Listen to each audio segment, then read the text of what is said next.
Hello guys, welcome to Eldritch Potter. Today we have an incredible story for you. What if Harry discovered Potter-Black-Slytherin-Gryffindor heritage at age 9 and the Sorting Hat crowned him sovereign? If you enjoy the video, please like and subscribe. Let's get into it. Chapter 1, The Letter in the Stone. The cupboard smelled like dust and old shoes and the particular kind of loneliness that soaks into wood over years.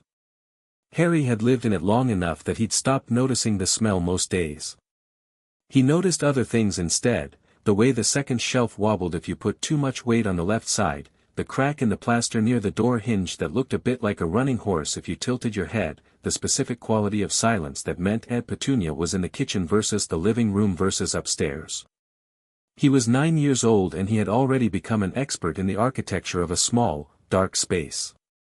It was a Tuesday in late October when the stone moved.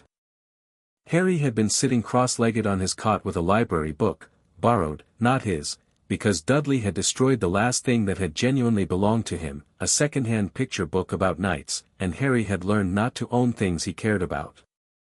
The book was about ancient Rome. He'd read it twice already. He was reading it a third time because there was nothing else to do and the alternative was listening to the television through the thin wall while Dudley laughed at things that weren't funny. The stone at the base of the cupboard wall, the one that had always been slightly loose, that he'd idly pressed with his foot 1,000 times, shifted. Not much. Maybe half an inch. But it moved inward, like something behind it had exhaled. Harry looked at it for a long moment. Then he put down the Roman history book, got off the cot, and knelt on the floor. He pressed his fingers to the edges of the stone.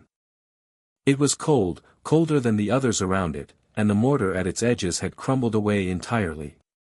When he pushed, it gave, not with the grinding resistance of old masonry, but smoothly, like it had been waiting for him to push with both hands and the specific intention of opening it rather than just fidgeting. The stone slid back 4 inches and revealed a hollow. Inside the hollow was a letter. Not an envelope that had been slipped in and forgotten.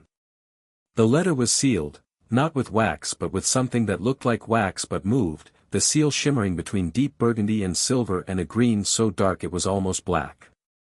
The colors swirled slowly, like ink dropped in water, and they swirled around a symbol Harry didn't recognize, for shapes interlocked, a lion and a serpent and something that might have been a sword and something that might have been a star. He picked it up. It was warm. The moment his fingers closed around it, every hair on his arm stood up, and the single bare light bulb in the cupboard ceiling flickered twice and then burned, for just a moment, 3 times as bright as it ever had before. Harry held very still. He was used to things happening around him, strange, inexplicable things that Aunt Petunia called abnormality in a voice like she was describing a disease. The glass in front of the boa constrictor at the zoo last spring. The time he'd turned his teacher's wig blue without touching it. The time he'd ended up on the school roof while running from Dudley's gang. Strange things happened near Harry, the way pigeons clustered near bread, persistently, without invitation, as though he simply produced the conditions for it. But none of those things had ever felt intentional. This felt intentional. He turned the envelope over. On the back, written in handwriting that was somehow both precise and warm at the same time, were 4 words in deep green ink, for Harry. When ready. Harry sat down on his cot, held the letter, and thought about it for approximately 45 seconds. Then he broke the seal. The 4 colors flared once, a brief, brilliant flash that he was certain would have been visible through the cupboard door slats if anyone had been looking, and then settled. The seal dissolved. The envelope opened. There were 3 pages inside, covered front and back in the same green ink, and a small object wrapped in dark cloth tucked between the second and third page. Harry set the object aside and read. My darling Harry, if you are reading this, then the magic recognized you as ready. It won't let this letter be found or opened by anyone else, not by your aunt, not by Albus Dumbledore, not by anyone who hasn't got the specific, peculiar, extraordinary blood that you carry. So you're alone right now, and you're probably in the dark, and you're probably confused. I'm sorry about that last part. I'm Dorea, your father's mother. Your grandmother. I died before you were born, but I loved you anyway.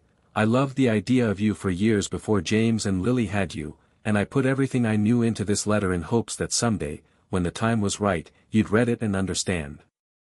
I have a great deal to tell you.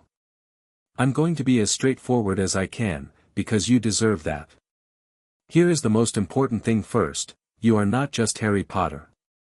Your full name, your true name, in the way that magic understands names, is Harry James Potter Black. And even that is only part of it. Let me explain what I mean. Harry shifted on the cot and kept reading. The letter took 40 minutes to read properly. Harry read it twice, once quickly, cover to cover, the way he read everything, to get the shape of it. Then again slowly, stopping at certain paragraphs to sit with them, to turn them over the way you'd turn a strange stone in your hand. Dorea wrote the way people talked when they were trying to be honest and kind at the same time and had thought very carefully about how to do both. She explained the Potter line first, a family that traced back 12 generations, distinguished not by political ambition or wartime conquest but by a particular quality of magic that she described as sacrificial. The Potters had produced more successful protective enchantments than any other family in European wizarding history. Their magic, at its deepest level, was about shielding, about the kind of power that activated in response to love rather than aggression. It was an old magic, she wrote, and most people in the modern wizarding world had forgotten it entirely. Then she explained the Black line. Her own family. Ancient, with a history of both brilliance and darkness, which she described without flinching, the Blacks had produced dark wizards and Order of Merlin recipients and everything in between, because what the bloodline actually carried wasn't an inclination toward light or dark but raw potency. Black magic was deep magic, drawn from old places, and in the wrong hands it had caused catastrophic damage. In Harry's hands, she wrote, it would be something else. Harry had to stop and reread that part because it seemed important. The Blacks are powerful, she wrote. But they've never known why, not really. They've attributed it to bloodline purity and ancient rites and various kinds of aristocratic nonsense, and they've been both right and wrong. The truth is simpler and stranger: the Black family magic responds to certainty. To absolute, unshakable conviction. Your grandfather Arcturus had it. I had it.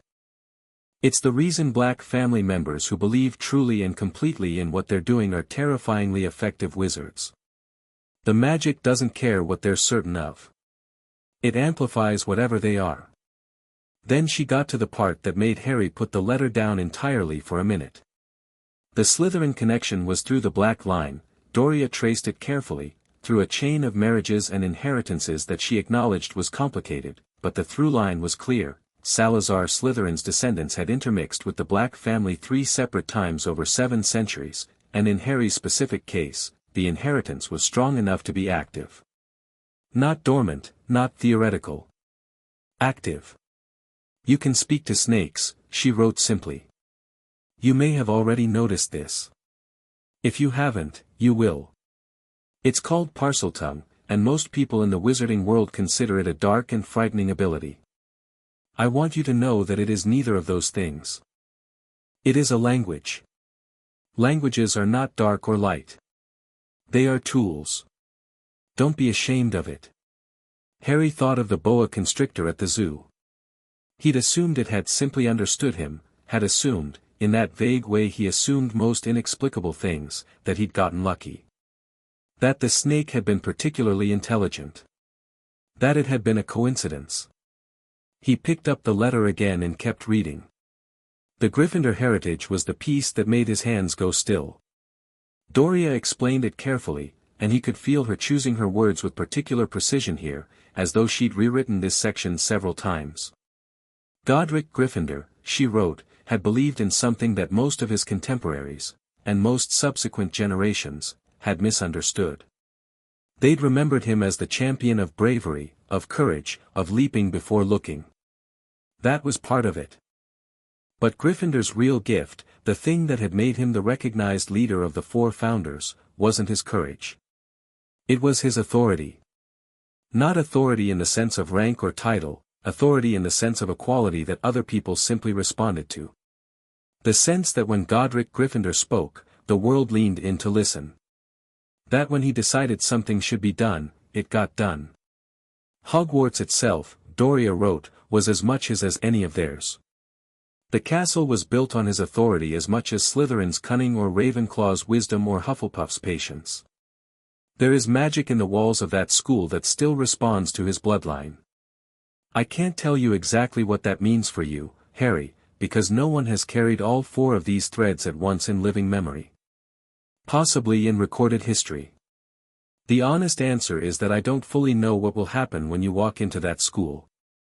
But I know it will happen. Something will happen. The magic will recognize you. And when it does, I want you to be ready. That is why I'm writing this letter. Not to give you power, you already have it. To give you knowledge. Because power without understanding is how we get the worst chapters of our family history, and I refuse to add to those chapters, even from beyond the grave. Harry reached the end of the second page and unfolded the third. The final page was shorter. More personal.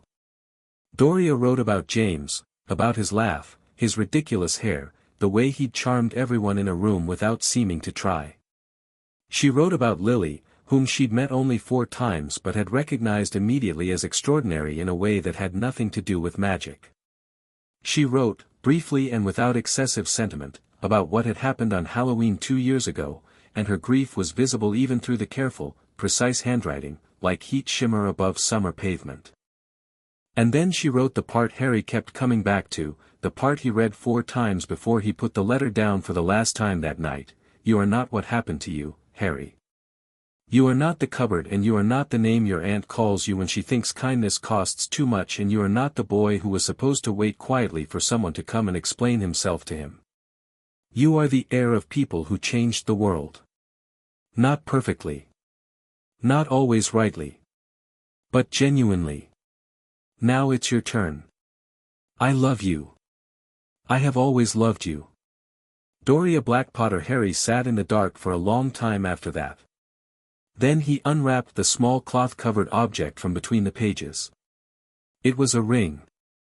Small enough to fit his finger, it would have been too large for most 9-year-olds, but it fit him as though it had been made to measure, which he supposed it had, in some sense that he was only beginning to understand.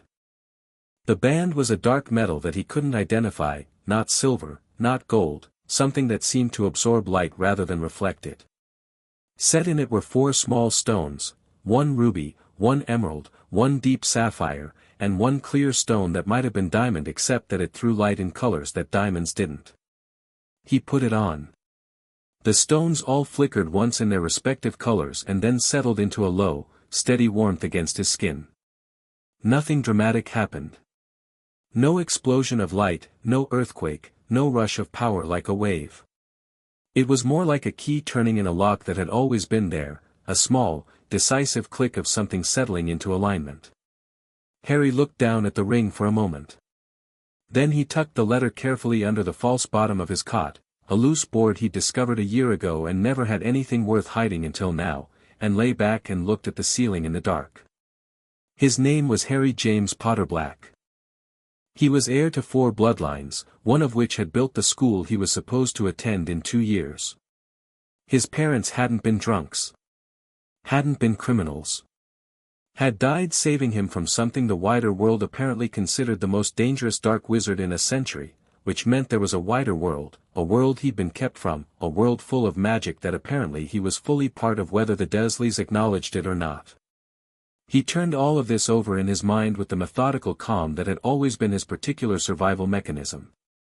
When Dudley hit him, he didn't cry, he calculated distance, exits, probability of intervention. When Aunt Petunia was in one of her cold furies, he didn't flinch, he mapped her patterns, identified the safest behavior, executed it. He'd been doing this since before he had words for it. It wasn't coldness, not exactly. It was the particular self-possession of a child who'd learned very early that panic was expensive and thought was cheap. He applied the same quality of mind to the contents of the letter. Point 1, he was not who he'd been told he was. This was, he searched for the right word and settled on clarifying. Not devastating. Not overwhelming. Clarifying. It meant that all the strangeness, all the things that happened around him that he trained himself not to look at directly, all of it had a context. A framework. He wasn't broken or abnormal. He was something specific. Point 2.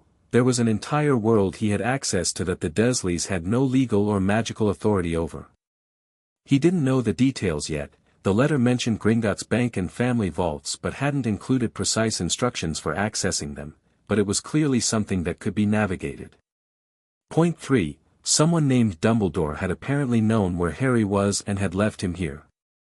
Dorea hadn't explicitly criticized this. She'd been careful, actually, conspicuously careful about Dumbledore, but the shape of what she'd left unwritten was clear enough. A man who knew Harry's situation and had not intervened was either unable to intervene or had made a choice not to. Harry was 9 years old and he'd already learned that when someone made a choice that cost only you and nothing them, the question worth asking wasn't what they'd been thinking. The question was what they'd wanted the outcome to be. He'd think about Dumbledore more later. Point 4, and this one he came back to last, held it carefully, turned it over. His parents had loved him. Had died for him. That was different from what the Dursleys had said. The Dursleys had given him the version where his parents were irresponsible, reckless, and got what reckless people got. Dorea's version had his mother making a choice that ancient magic had apparently recognized as something profound and powerful enough to turn a killing curse into a protection. Lily Potter had looked at Death and said, "Not my son." And Death had blinked. Harry pressed his hand flat against the ring on his finger. "Now it's your turn." He fell asleep thinking about it, and when he dreamed of a castle, enormous and firelit, with towers that seemed to reach past clouds, and he walked through it and every room he entered went quiet in the particular way a room goes quiet when someone important walks through the door. In the morning, he made breakfast without being asked, set 3 places and not 4, and ate standing up at the counter because the Dursleys hadn't come downstairs yet. Aunt Petunia found him there, reading the Roman history book again, and she stopped in the doorway with the specific frozen quality she always had when she walked in on Harry doing something that wasn't technically wrong but somehow still unsettled her. "You made breakfast," she said. "Yes," Harry said, and turned a page. She stood there a moment longer. Then she went to the table and sat down. Harry had always been observant, but this morning he found himself watching her with a slightly different quality of attention. Petunia Dursley was his mother's sister. His mother, who had apparently been extraordinary enough to perform accidental magic that changed the course of history. Petunia knew about the wizarding world. Knew about it, and had chosen this. The cupboard, the systematic diminishment, the consistent, grinding effort to make him small and quiet and convinced of his own worthlessness. He wasn't angry. He catalogued this fact with some interest. He'd expected to be angry, and instead he felt something cooler, more detached. Like moving a chess piece. He made a decision. "Aunt Petunia," he said, still looking at the book. "What?" she said, not a question. "I'm going to need to go to London before September," he said. "Alone. I'll need money for the train." The silence that followed was the specific kind she produced when Harry said something that moved outside the script she'd written for him. He could hear her deciding how to respond, whether to ignore it, whether to be sharp about it, whether to bring in Uncle Vernon's particular brand of red-faced authority. "What on earth for?" she finally said. "Things I need to sort out," Harry said. "For school. There are arrangements that need to be made." He looked up then, and met her eyes. "You know what I mean." Another silence. Longer this time. Petunia Evans Dursley was a clever woman. Harry had always known this, in the way you know things about people you've studied closely for years. She was clever and she was frightened, and those two things were in constant war with each other. Right now, looking at her nephew across the kitchen table, he could see both things happening simultaneously behind her pale eyes. She looked away first. "Vernon will never allow." "That's fine," Harry said pleasantly. "He doesn't need to know." He watched her absorb this. He watched her understand, correctly, he thought, that the boy in front of her was not the boy who had been in front of her yesterday. Not in any way she could have named or explained, but real regardless. "I'll think about it," she said. Harry returned to ancient Rome. He didn't push it. Didn't need to. He had already decided he would go to London, and on some level she'd already decided to let him, and the rest was just the time it would take for her to work out how to do it without feeling like she'd surrendered something. He could be patient. He had been patient his entire life. Petunia gave him the train money 3 days later, on a Friday morning, wordlessly, left in an envelope outside the cupboard door. 2 20-pound notes and a folded piece of paper with the train time on it. Harry looked at both for a moment, then put them in the second-hand backpack he'd had since year 2 and went to the library. He spent 4 days before the trip reading everything the local library had about London, about finance, about historical banking institutions, and, on a whim that turned out to be useful, about inheritance law. He read the way he always read, which was to say quickly and thoroughly, his memory holding things with the clean, organized efficiency that his teachers had either praised or been vaguely unnerved by depending on the teacher. On the following Tuesday, he caught the 7:42 from Little Whinging. The train was not particularly interesting, but Harry watched everything anyway, the way the suburbs thinned out into industrial sprawl and then re-thickened as they got closer to the city, the particular expressions people wore on morning commutes, the way a man 3 seats ahead was reading a newspaper and the headlines were about nothing Harry cared about, but he read them anyway from across the aisle because reading had become reflexive, automatic, like breathing. He reached Paddington at 9:15 and navigated the underground with the help of a pocket-sized map he'd photocopied at the library, and came up from the tube at Charing Cross feeling the particular exhilaration of being in a very large place entirely alone and entirely in charge of his own direction. He found the Leaky Cauldron at 9:47. That is to say, he found the place where the Leaky Cauldron should have been, based on the brief description in Dorea's letter, and stood in front of what appeared to be a closed-up optician's shop wedged between a music store and a bookshop, and he looked at it carefully. It was the bookshop that helped, actually. The bookshop was normal, entirely, unremarkably normal, the kind of second-hand shop that smelled like old paper through the open door and had a cat asleep in the window. But the space between the bookshop and the music store was wrong. Not invisible, not blurred, wrong, in the same way an optical illusion is wrong. His eyes kept wanting to skip over it. He forced himself to focus, the way you force yourself to see the hidden image in one of those pictures that looks like noise until it doesn't. The optician's shop vanished. The Leaky Cauldron appeared, low-ceilinged, dark-windowed, with a sign above the door that swung slightly despite the still morning air. Harry straightened his backpack, walked to the door, and pushed it open. The inside of the Leaky Cauldron was exactly what you'd get if you asked someone who'd never been to a pub to build one from descriptions, then added candles that burned without wax and a barman who had so few teeth that the ones remaining seemed almost decorative.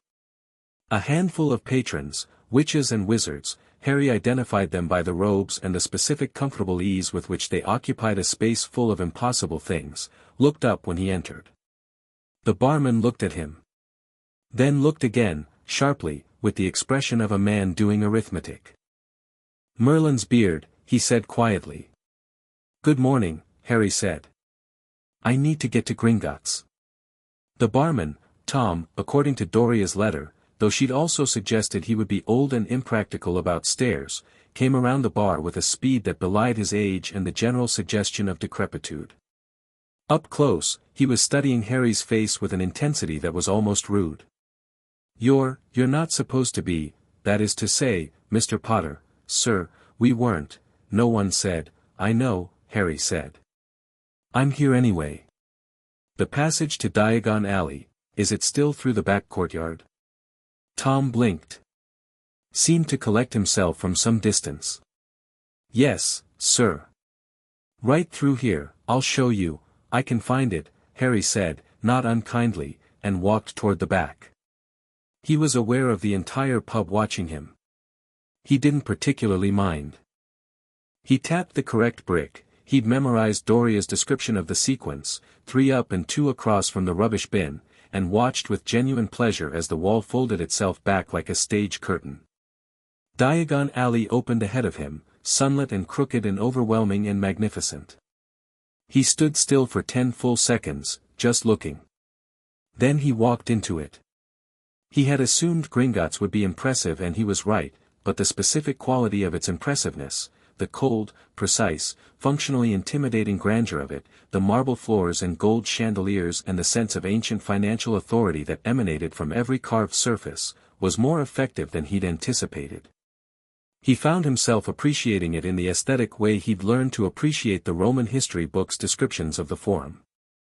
He joined the queue, which was short at this hour, and when he reached the desk he looked up at the goblin behind it, who was looking at him with the same barely suppressed intensity that Tom had, though on a goblin the expression read differently, more calculating and less reverent, and said, "Good morning. I'd like to access the Potter-Black family vault. I believe I have hereditary account access." The goblin's eyes dropped to Harry's right hand. "To the ring." A beat of silence. "Your name," the goblin said, and its voice was not a question. "Harry James Potter-Black," Harry said. The goblin looked at him for another moment. Then it turned to a colleague and said something rapid in a language Harry didn't speak, and the colleague looked at Harry and said something back, and both of them turned to Harry again. "Come with me," said the first goblin. The small office they brought him to, not the vault, not yet, a private room off the main hall, had the quality of a room where important things happened. A senior goblin was already waiting, seated behind a desk, and he looked at Harry with an expression that was harder to read than the teller's had been. Less surprise. More assessment. "Heir Potter-Black," the goblin said. "I am Ragnarok. I am the account director for your family holdings. We were given to understand that you would not access these accounts until you began at Hogwarts." "You were given to understand that by someone else," Harry said. "Not by me." Ragnarok looked at him for a moment. Something shifted in his expression, a slight recalibration, like a soldier turning to face the direction a sound actually came from. "Correct," he said. "By Albus Dumbledore. Who filed a custodial instruction on your behalf 11 years ago." "I'd like to see it," Harry said. Ragnarok pulled a document from a drawer, it seemed already at hand, which told Harry something, and passed it across the desk. Harry read it carefully. It was 4 paragraphs of formal wizarding legal language authorizing Dumbledore to manage Harry's account access and vault holdings until Harry's 17th birthday, citing Harry's minor status and the extraordinary circumstances of his parents' deaths. Harry put it down on the desk. "Can this be contested?" he asked. "It can," Ragnarok said. "It requires proof of your heritage and conscious invocation of your hereditary rights. Which requires the family ring." Harry held up his right hand. Ragnarok looked at the ring for a long moment. His expression didn't change exactly, but there was a quality of stillness in him that read like someone trying very hard not to show what they were thinking. "Where did you get that?" "My grandmother left it for me," Harry said. "Her name was Dorea Potter-Black." "We knew Dorea," Ragnarok said. "She was," he paused. "She was precise. About everything." He said it like a compliment. Harry suspected for goblins it was the highest kind. "She was," Harry agreed, though he'd never met her, but the letter had been thorough. Ragnarok stood, which was a decision, and extended one long-fingered hand. "If you will allow a heritage verification." "It's a formality, but it's a legal formality." Harry placed his palm against Ragnarok's. The ring flared in all 4 colors once, briefly, and a parchment materialized on the desk between them, covered in lines of golden script that Harry couldn't read entirely but could see formed a kind of family tree, his name at the bottom, branching upward in 4 distinct directions, each branch annotated with more script. Ragnarok studied it for approximately 30 seconds. His expression during those 30 seconds was the expression of a goblin who had just confirmed something he'd already suspected but found the confirmation significant nonetheless. "The Dumbledore instrument is nullified," he said. "You are recognized by Gringotts as Lord Harry James Potter-Black, senior heir to the Potter, Black, Slytherin, and Gryffindor vaults. He paused. There are 4 vaults, heir Potter-Black. The combined holdings are significant. I don't need everything today, Harry said. I need access to a reasonable amount for books and educational supplies, and I need information. Whatever account records are available. Whatever legal records there are on my family holdings, properties, any associated documents. Ragnarok sat back and looked at him with the particular expression that Harry would come to understand, over the next few months, meant the goblin equivalent of genuine respect, which looked, on a goblin face, rather like a hawk deciding a mouse was actually a falcon. How old are you? Ragnarok asked. 9, Harry said. Said Ragnarok, which was apparently enough. He left Gringotts 2 hours later with a money pouch that felt heavier than it was. 3 sealed account ledgers that Ragnarok had indicated summarized the essential information from all 4 vaults and their associated legal documentation, and the particular kind of mental exhaustion that came from processing an enormous amount of precise financial and legal information in one sitting. He also left with a conversation from the vault itself that he would think about for weeks afterward. The Potter vault was exactly what he'd expected, deep, firelit, stacked with gold coins and a few notable objects that Ragnarok had pointed out in passing. The Black vault was larger and stranger, older, with objects that hummed with magic in ways that made the air feel thick. The Slytherin vault, accessed through a separate tunnel that required Parseltongue to open, which Harry had attempted with some uncertainty and which had worked on the second try, the serpent language coming to his mouth like a word in a language you've always known but never been taught, was smaller but extraordinary, its shelves holding books and artifacts that Ragnarok said hadn't been disturbed in 3 centuries. And then the Gryffindor vault. It was the last one. The deepest. The door was plain compared to the others, no elaborate ironwork, no serpent carvings. Just a solid door in warm bronze-colored metal with a handprint panel. Harry had pressed his hand to it without being instructed to, and it had opened immediately, warmth flooding out with the light. The vault was smaller than the others. It contained almost no gold, a modest amount in a single chest. What it contained was a sword, a tapestry, and a letter. The sword he recognized from a painting he'd seen in Dorea's description, Godric Gryffindor's sword, ruby-hilted, the blade etched with his name. It was on a stand in the center of the vault, and it seemed very quiet in the way significant things sometimes are. The tapestry showed a scene he didn't entirely understand yet, a castle being built, 4 figures standing together with the specific body language of people who are simultaneously allies and rivals and have made peace with both facts. The letter was addressed to him. That was, objectively, impossible. It was addressed in writing that was very old, the paper was almost translucent with age, but the name on it was Harry, written in a hand nothing like Dorea's, and when he opened it there was a single line inside, "The school will know you. Don't be alarmed." That was all. No signature. Just those 7 words in ink that still looked fresh. Harry folded it and put it in his pocket and stood in the Gryffindor vault for a moment in the warmth and the quiet. Then he picked up the sword. Ragnarok, who had been extremely unflappable throughout, made a sound in the doorway. Harry looked at him. "Does this belong to me?" Technically, yes," Ragnarok said. Harry turned the sword carefully in his hands. It was heavier than he'd expected and perfectly balanced, and it had the same quality as the ring, a settled sense of rightness, of things slotting into place.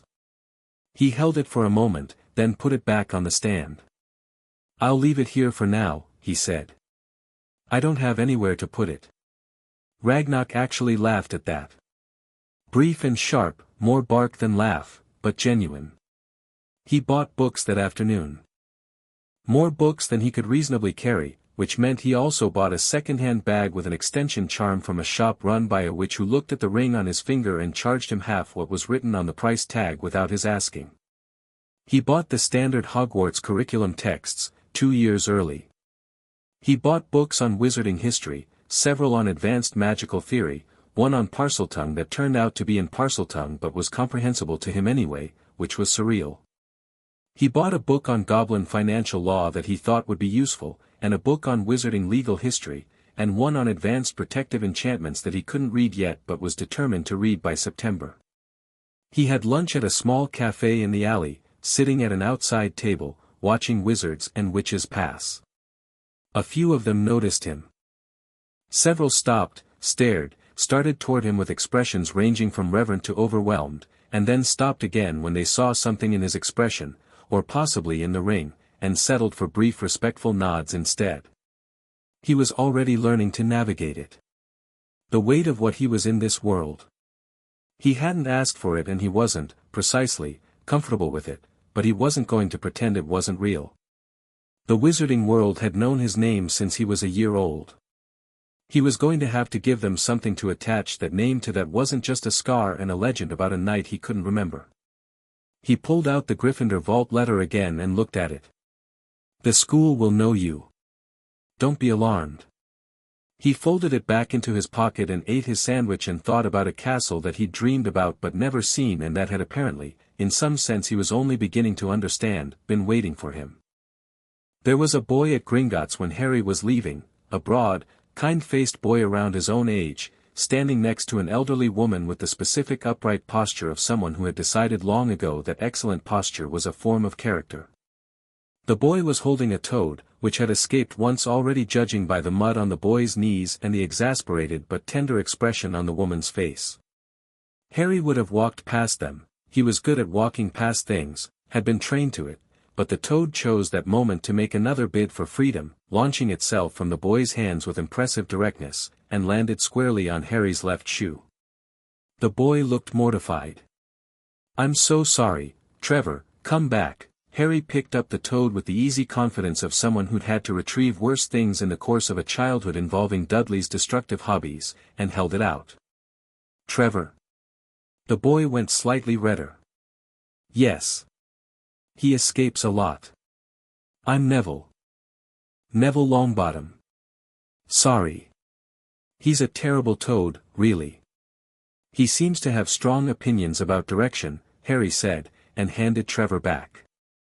The elderly woman was looking at him with an expression similar to Ragnar's, that specific quality of recalibration. Her eyes had gone to his scar and then to the ring and then back to his face, and all three observations had clearly produced thoughts she was processing in rapid succession. "Augusta Longbottom," she said. Not unkindly, but with the careful deliberateness of someone who had learned to be careful about things.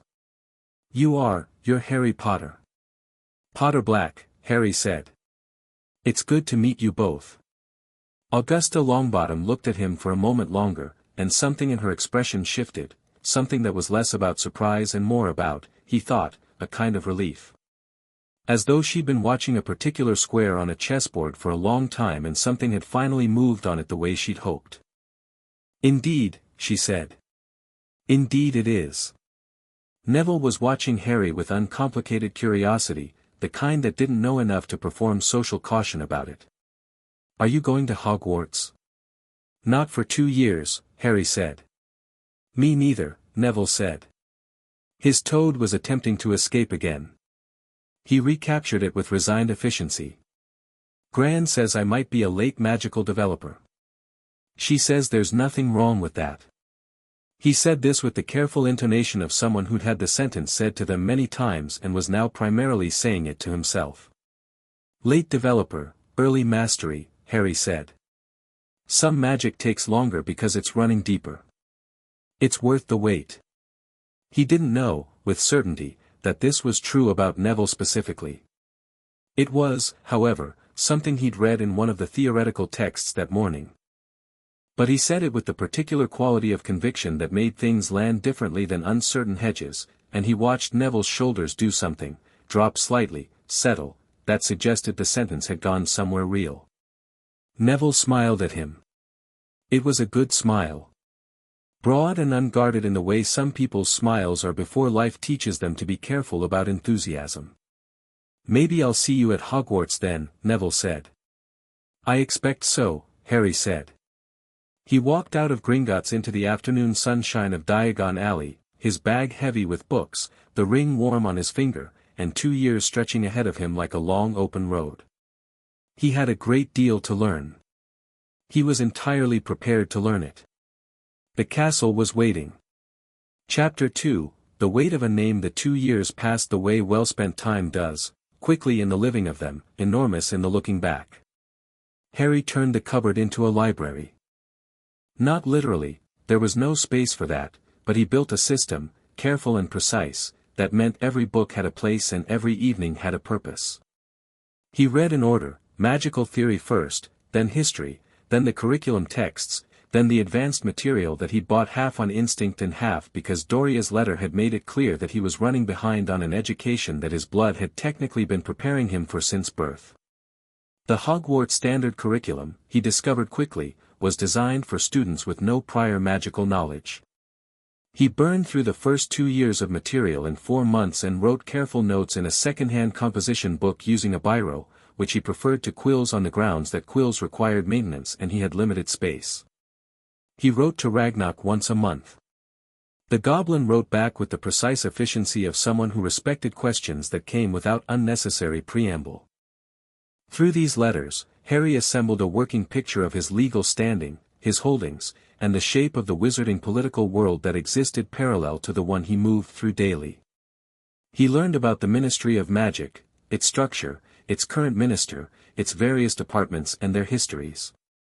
He learned about the Wizengamot, the wizarding legislative body, on which the Potter and Black families both held hereditary seats that had been quietly mothballed during Harry's infancy.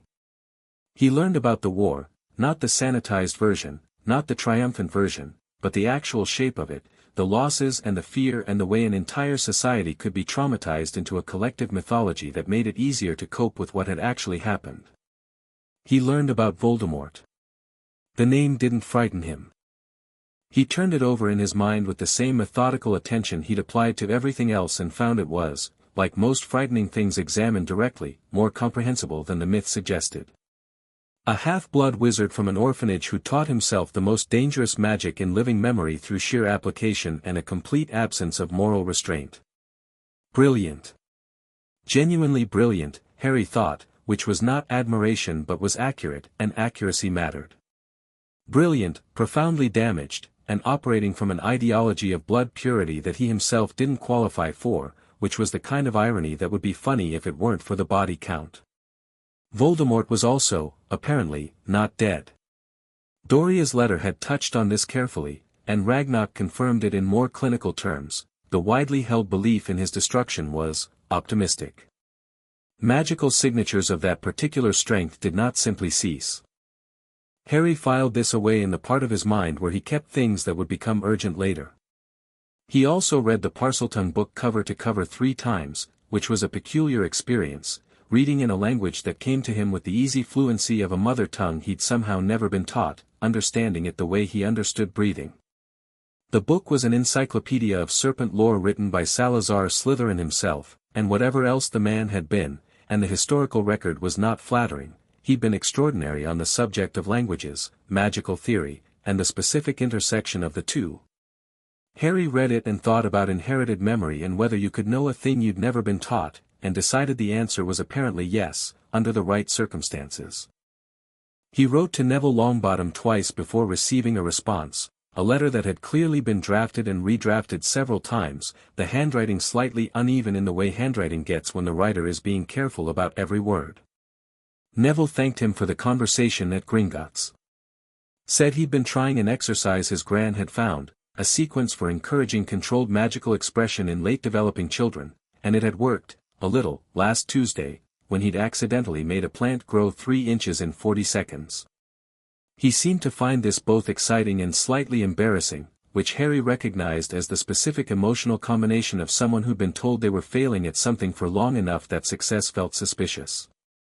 Harry wrote back that 3 inches in 40 seconds was excellent. He meant it. Then he wrote 2 paragraphs on the theoretical relationship between emotional state and magical output for late developers, pulling from one of the theory texts, and included them not as instruction but as information, the way he'd have offered anyone something useful he'd found in a book. Neville wrote back within the week. The handwriting was less careful this time, more natural, more like a person talking than a person performing. That was the beginning of a correspondence that lasted through both years and was, Harry found, genuinely valuable. Not just as practice in the kind of patient, lateral thinking that Neville's questions often required. Neville's mind didn't move in straight lines, it spiraled in interesting directions and arrived at conclusions from angles that Harry wouldn't have taken, but as its own thing. He liked Neville. He liked him in the same way he'd liked the boa constrictor at the zoo, which was to say he recognized a consciousness that the world was persistently underestimating. He started a letter to Augusta Longbottom on 3 separate occasions. Each time he got halfway through and stopped, not because he didn't know what to say but because he was still working out what he wanted from the exchange. Augusta Longbottom was political, careful, and clearly operating from a long view of things. She'd looked at him in the Gringotts entrance with the expression of someone revising a strategy. He respected that. He also wanted to understand it before he handed her a correspondence that she could read and study and respond to in ways he hadn't prepared for. He sent the 4th attempt on a Tuesday in March, 18 months before Hogwarts. It was 2 paragraphs. Polite, brief, direct. He expressed appreciation for Neville's company and asked, with the particular combination of courtesy and specificity that he'd found worked on people who were accustomed to being handled, whether she had any guidance on the practical aspects of the wizarding legislative process, specifically the hereditary seat protocols on the Wizengamot, which Ragnarok had mentioned but not elaborated on. Augusta wrote back 4 pages, single-spaced, in handwriting like ruled lines, and signed it Augusta Longbottom, member, Wizengamot, Order of Merlin 3rd class. Harry read every word twice and sent a follow-up question, and received another 4 pages, and they maintained this exchange for the remaining time before September. She was teaching him. She probably thought she was assessing him. She was doing both, and Harry was letting her do both, because the information was genuinely useful and because Augusta Longbottom was the kind of ally who needed to come to conclusions on her own schedule. He spent the spring before Hogwarts working on his wandless magic. This was harder. Not impossible, his accidental magic had always been wandless by definition, and the theoretical framework he'd built from the advanced texts gave him a way to think about what he was doing. But the translation from involuntary to intentional was demanding in a way that the academic reading hadn't been, and he made himself do it in small increments, in the cupboard, after dark, when the house was quiet. He practiced moving small objects. Lighting candles. Creating small shields, not dramatic, not visible, just a firmness in the air in front of his hand that absorbed pressure. By June he could do all 3 reliably. By August he could do them without fully concentrating, the way you maintain balance without thinking about your feet. On the last day of July, his 11th birthday, he ate breakfast standing up as usual and then went to the letter box and found his Hogwarts letter. It had arrived with perfect timing and absolutely no ceremony, a cream envelope with green ink, his name and address spelled out with the specific pomposity of official correspondence, as though the school were not entirely sure he knew where he lived. He brought it inside and set it on the kitchen table. Aunt Petunia came downstairs and saw it and stopped. Harry watched her pick it up, hold it for a moment, put it back down. "I'll need to go to Diagon Alley," he said. "I know," she said. There was a long quiet in the kitchen that was different from the other kinds of quiet they'd perfected over the years. This one had the quality of an ending, not hostile, not warm, just the particular weight of 2 people who had existed in the same house for a decade and understood, wordlessly, that the arrangement was concluding. "Were you like her?" Harry asked. "Your sister." Petunia's spine went rigid in a way that was not quite anger, more like a nerve struck. "No," she said. "No," Harry agreed. "I didn't think so." He looked at her, and his voice wasn't cruel, just level and clear. "She was extraordinary. You know that. And you chose to spend 30 years making sure I didn't know it." Petunia's jaw tightened. She said nothing. "I understand why," Harry said, which was true. Fear, and resentment, and the particular violence that envy does to people who never chose the feeling. I don't hold it. But I'm not going to pretend it didn't happen, either. He picked up the Hogwarts letter and took it to the cupboard to read.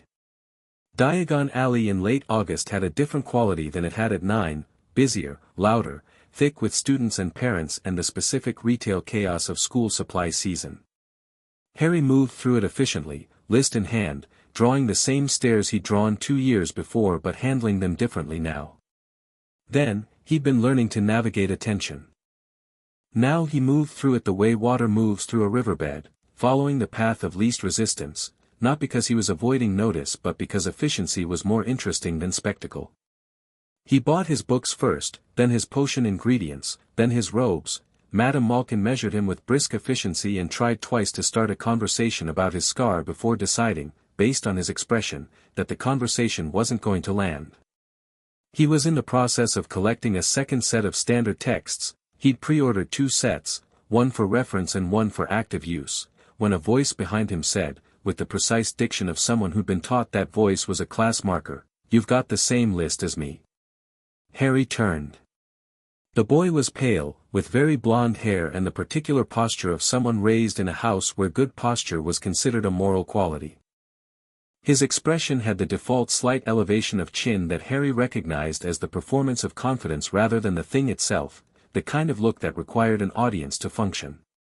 Behind him, 2 large boys stood in the practiced positions of expensive hired accompaniment. Harry looked at the book list in the blonde boy's hand. "Most people in our year have the same list," he said. "It's the standard curriculum." Something flickered in the blonde boy's expression, a small recalibration, quickly suppressed. "Draco Malfoy," he said, extending one hand with the slight excess of ceremony that Harry associated with people who'd been taught handshakes as a form of communication. "Harry Potter Black," Harry said, and took the hand. He watched the name register. Watched Draco Malfoy's eyes go to the scar, then, more slowly, with more weight, to the ring, then back to Harry's face. He was smart, Harry noted. He'd clocked the ring, recognized it as significant, and was now deciding whether to address it directly or absorb it and recalibrate his approach. That was the move of someone who thought rather than just reacted. "Potter Black," Draco said, and the way he said it was carefully neutral. "I've heard, that is, I didn't know you'd reclaimed the full designation." "Nobody outside Gringotts knew," Harry said pleasantly. "I hadn't announced it." "My father," Draco started, and stopped. "Lucius Malfoy," Harry said. "Yes. I know who your father is." He said it without heat or accusation, just the quiet statement of a fact, and he watched something shift in Draco's expression. The boy had been preparing for recognition or intimidation, and Harry had given him neither. He'd given him information, which was different, and slightly disorienting if you weren't expecting it. "He'll want to meet you," Draco said. "My father. He was a supporter of," he stopped again, more carefully this time. The name he hadn't said hung in the air between them like a shape neither of them was looking at directly. "I know what he was," Harry said. "Not unkindly. Just clearly. I imagine most of the old families have complicated histories on that front.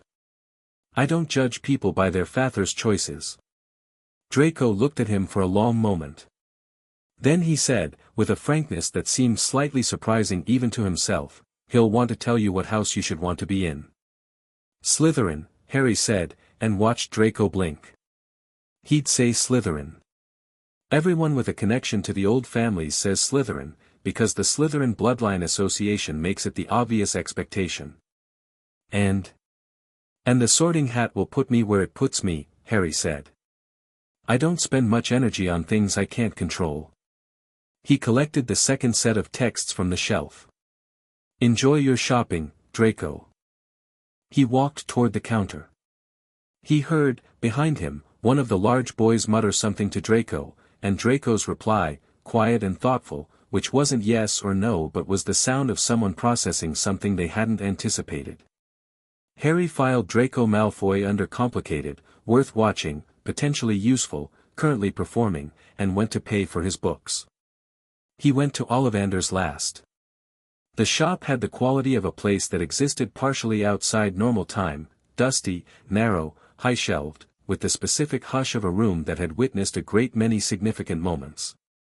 Ollivander himself emerged from between the shelves like a tall, precise ghost, his silver eyes going to Harry's face and then dropping to the ring with an expression that was the most genuinely unguarded Harry had seen all day. "I wondered," Ollivander said softly. "I wondered when I'd see you." "I've come for a wand," Harry said. "Of course. Of course you have." Ollivander moved around him in a slow circle, studying him the way a craftsman studies a commission. "The wand chooses the wizard, you'll have heard that. What you may not have heard is that some wizards take longer to choose for, because the match is more complex. More layers." He paused behind Harry's left shoulder. "Hold out your right hand." Harry held it out. The ring caught the shop's dim light and threw all 4 colors across the nearest shelf. Ollivander made a small sound. "For bloodlines active," he murmured, not to Harry but to himself, or to the wands, it was difficult to say which. "Sacrificial magic. Noble house potency. Founder's cunning. Sovereign authority." He disappeared between the shelves. "This will take a moment." It took 20 minutes and 17 wands, each of which produced either nothing or a small effect that was clearly not right, too specific, too narrow, too aligned with only one thread of what Harry was. Ollivander became progressively more focused as the pile of rejected wands grew, his movements quicker, going deeper into shelves that Harry suspected hadn't been accessed in years. The 18th wand was different before Harry even touched it. Ollivander carried it out with both hands and a different quality of stillness, and held it out with the gravity of someone handing over something they'd been keeping. "Holly and phoenix feather," Ollivander said. 11 inches. Quite supple." He paused. "This wand has a brother. The brother wand gave you that scar." Harry took it. The effect was immediate and specific, warmth flooded his wand arm, the ring flared in all 4 colors simultaneously, and then settled into a low resonant pulse that matched his heartbeat. The shop's candles flared once, burning brilliant gold, and every wand on every shelf hummed in brief, single-note response. Then quiet. Harry lowered the wand and looked at it. "The brother wand," he said. "You mean Voldemort's?" Ollivander's expression didn't change, but his stillness deepened in a way that suggested the name, said plainly, had surprised him. "Yes. Priori incantatem," Harry said, half to himself. He'd read about it, the effect of 2 wands sharing a feather from the same phoenix, forced to connect. "If we ever duel." "Curious," said Ollivander, and his voice had a quality Harry couldn't quite parse, not unsettled, but recalibrated. "Re-evaluating something. Curious that you know that. Curious that you say when." "When," Harry agreed, and put the wand carefully in the new case he'd bought for it. "How much?" 7 galleons, Ollivander said. "Then, Mr. Potter-Black. I've sold wands for over 2 centuries. I remember every one. The wand chooses the wizard, but this particular wand sat on that shelf for over a decade. As though it was waiting. I find that," he seemed to search for the right word. "I find that significant." "I've been reading about significance lately," Harry said pleasantly, and paid for the wand. September 1st came with the particular quality that truly momentous days have, unremarkable right up until they aren't. Harry had packed 3 days early, precisely, and without sentimentality, the extension-charmed bag he'd acquired at Gringotts holding considerably more than it appeared to. He'd said nothing to the Dursleys beyond what was necessary. He'd returned his library books. He'd written brief, final letters to Ragnock and Augusta Longbottom, which were really less letters and more statements of intent. King's Cross was exactly as chaotic as he'd expected. He found the barrier between platforms 9 and 10 with no difficulty, he'd read descriptions of it and the reading was sufficient preparation, and stepped through it without ceremony, his cart rolling smoothly through the solid wall and out the other side. The Hogwarts Express was scarlet and enormous and alive with steam, and the platform was full of families sending children off with varying combinations of excitement and anxiety. Harry stood still for a moment and let the scene settle around him. A girl nearby was already on her second lecture to her parents about the relative merits of different Hogwarts houses, the lecture delivered with the brisk authority of someone who'd read everything available on the subject and was fairly certain the people she was talking to hadn't. She had bushy brown hair and a new Hogwarts robe that was slightly too neat, too precisely worn, and she was holding a copy of Hogwarts, a history with the comfortable grip of a book that had been read multiple times. Harry navigated past a family with a large, somewhat bedraggled barn owl. The youngest son appeared to have recently lost an argument about bringing it, and found a compartment 3 from the back, slightly quieter than the others. He stowed his trunk, settled in, and pulled out the Slytherin text on advanced shielding theory that he'd been midway through.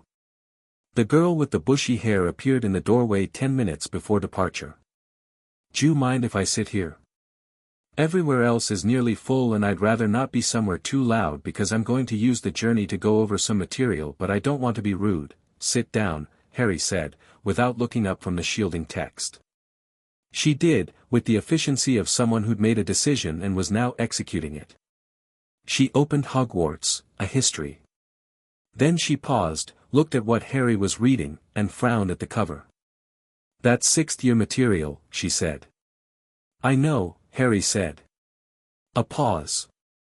"Do you understand it?" "Mostly," Harry said. "The chapter on layered shield theory has a gap in the logic that I think is intentional. Salazar Slytherin wrote in the gaps deliberately so the full technique requires cross-referencing a companion text." "I'm working out which one." The girl stared at him. Her expression had moved through several stages rapidly: initial skepticism, reassessment, intense curiosity. That's really interesting. There's a footnote in Chapter 9 of Hogwarts, a history that references a companion text series that was in the Hogwarts library in the 15th century, do you think, could be the Salazar Codex?" Harry said. "I've been trying to find it. It might still be in the restricted section." She had her book open and was already flipping to Chapter 9. "Hermione Granger," she said, without looking up. "Harry Potter Black." She looked up. Her eyes went to his forehead with the automatic reflex everyone had, then to the ring, and she did the same sequence Draco had done: clock, assess, recalibrate, but she did it faster, and arrived at a different place. "Potter Black," she said. There's no public record of you reclaiming the full heritage designation." "I would have found it." "There wouldn't be," Harry said. "Gringotts doesn't publicize account status changes. I haven't announced it otherwise." "But," she stopped. Visibly chose to file this information for later rather than pursue it immediately, which he recognized as self-discipline rather than lack of interest. "Right. Well. I'm Muggle-born. I've read everything I could find, which I've found is both better and worse preparation than everyone assumes." "Better because you know the history and theory," Harry said. "Worse because you've gotten the perspective of people writing for an audience that already knows things you don't, so the gaps in your knowledge are in exactly the places the texts assumed you wouldn't have them." She looked at him with an expression he'd learned to recognize, the specific face Hermione Granger made when someone said something that was exactly right in a way she hadn't expected. It was brief, and quickly replaced by her more composed expression, but it was there. "Yes. Yes, exactly that." The train began to move. They talked for 6 hours and barely noticed. Neville appeared halfway through Wales, opening the compartment door with the apologetic half-entrance of someone who's been told his whole life that he's probably imposing. His toad Trevor was tucked into the front pocket of his robe with an expression of resigned captivity. "Harry." The relief and pleasure in his voice were both entirely unperformed. "I wasn't sure which compartment," Gran said to look for. "Sit down," Harry said, and meant it with the same warmth he'd put in the words to Hermione, and Neville heard it and sat. Harry watched Hermione absorb the dynamics of this. She was quick about people, he'd discovered over the past few hours, though she'd admit it last among her skills.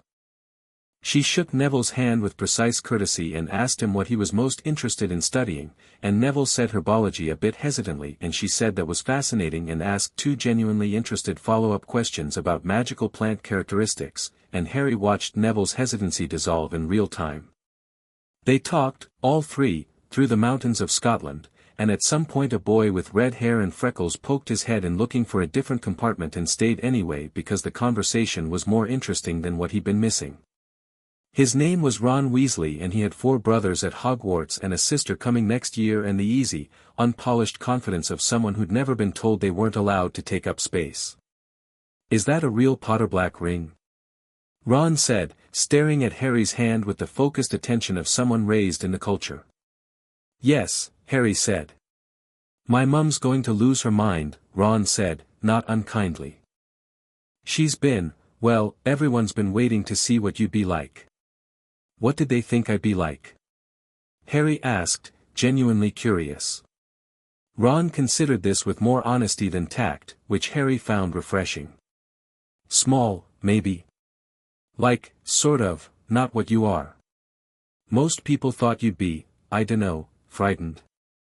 Or overwhelmed. You went missing, basically, for 10 years. "I wasn't missing," Harry said. "I knew exactly where I was." Ron stared at him. Then he laughed, short and surprised, and it was the kind of laugh that meant the same thing as "I like you," just expressed differently. By the time the train pulled into Hogsmeade Station, it was dark outside and the mountains were silhouettes against a violet sky, and Harry had 4 people who'd chosen to spend 6 hours in his company rather than anywhere else on the train. He filed this the way he filed other significant things, carefully, with genuine attention. The boats across the lake were the most beautiful thing he'd seen yet. He sat next to Neville, who was holding Trevor with both hands and staring at the castle with an expression of pure, unguarded wonder that Harry thought was probably the correct response. Hermione was sitting behind them with a hand pressed to her mouth, her book for once entirely forgotten. Ron was in the boat ahead, leaning forward with his elbows on his knees, looking up at the towers. Harry looked at the castle and felt the ring warm against his finger. And the castle, this was not metaphor, not imagination, not the result of weeks of anticipation, the castle responded. A low, bone-deep vibration that had no sound to it, that he felt in his chest rather than heard with his ears, that moved through the water and the boats and settled somewhere just behind his sternum. "You're here," it seemed to say, though castles didn't say things, except apparently this one, to him, thought it. "I'm here," he thought back. The vibration settled into warmth. The great hall was everything, and he let himself feel that for exactly the right length of time before he began watching the room. Dumbledore was immediately recognizable, the silver beard, the half-moon spectacles, the quality of presence that comes not from authority claimed but from authority so thoroughly earned and so long held that it had become simply environmental. He was watching Harry with an expression that was warm and searching simultaneously, and he had the eyes of a man who was very good at chess and had just found a piece on the board he hadn't placed. McGonagall, stern and upright at her end of the staff table, was watching Harry with an expression that was harder to read.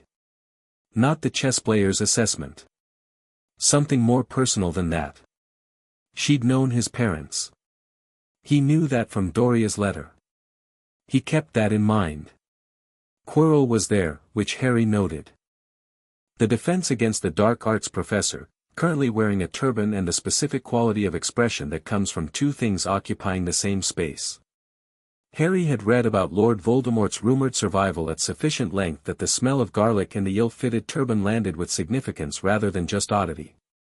He looked at Quirrell for 3 seconds, then looked away, because looking at a thing you've noticed is sometimes less useful than letting it believe it's unnoticed. The sorting began.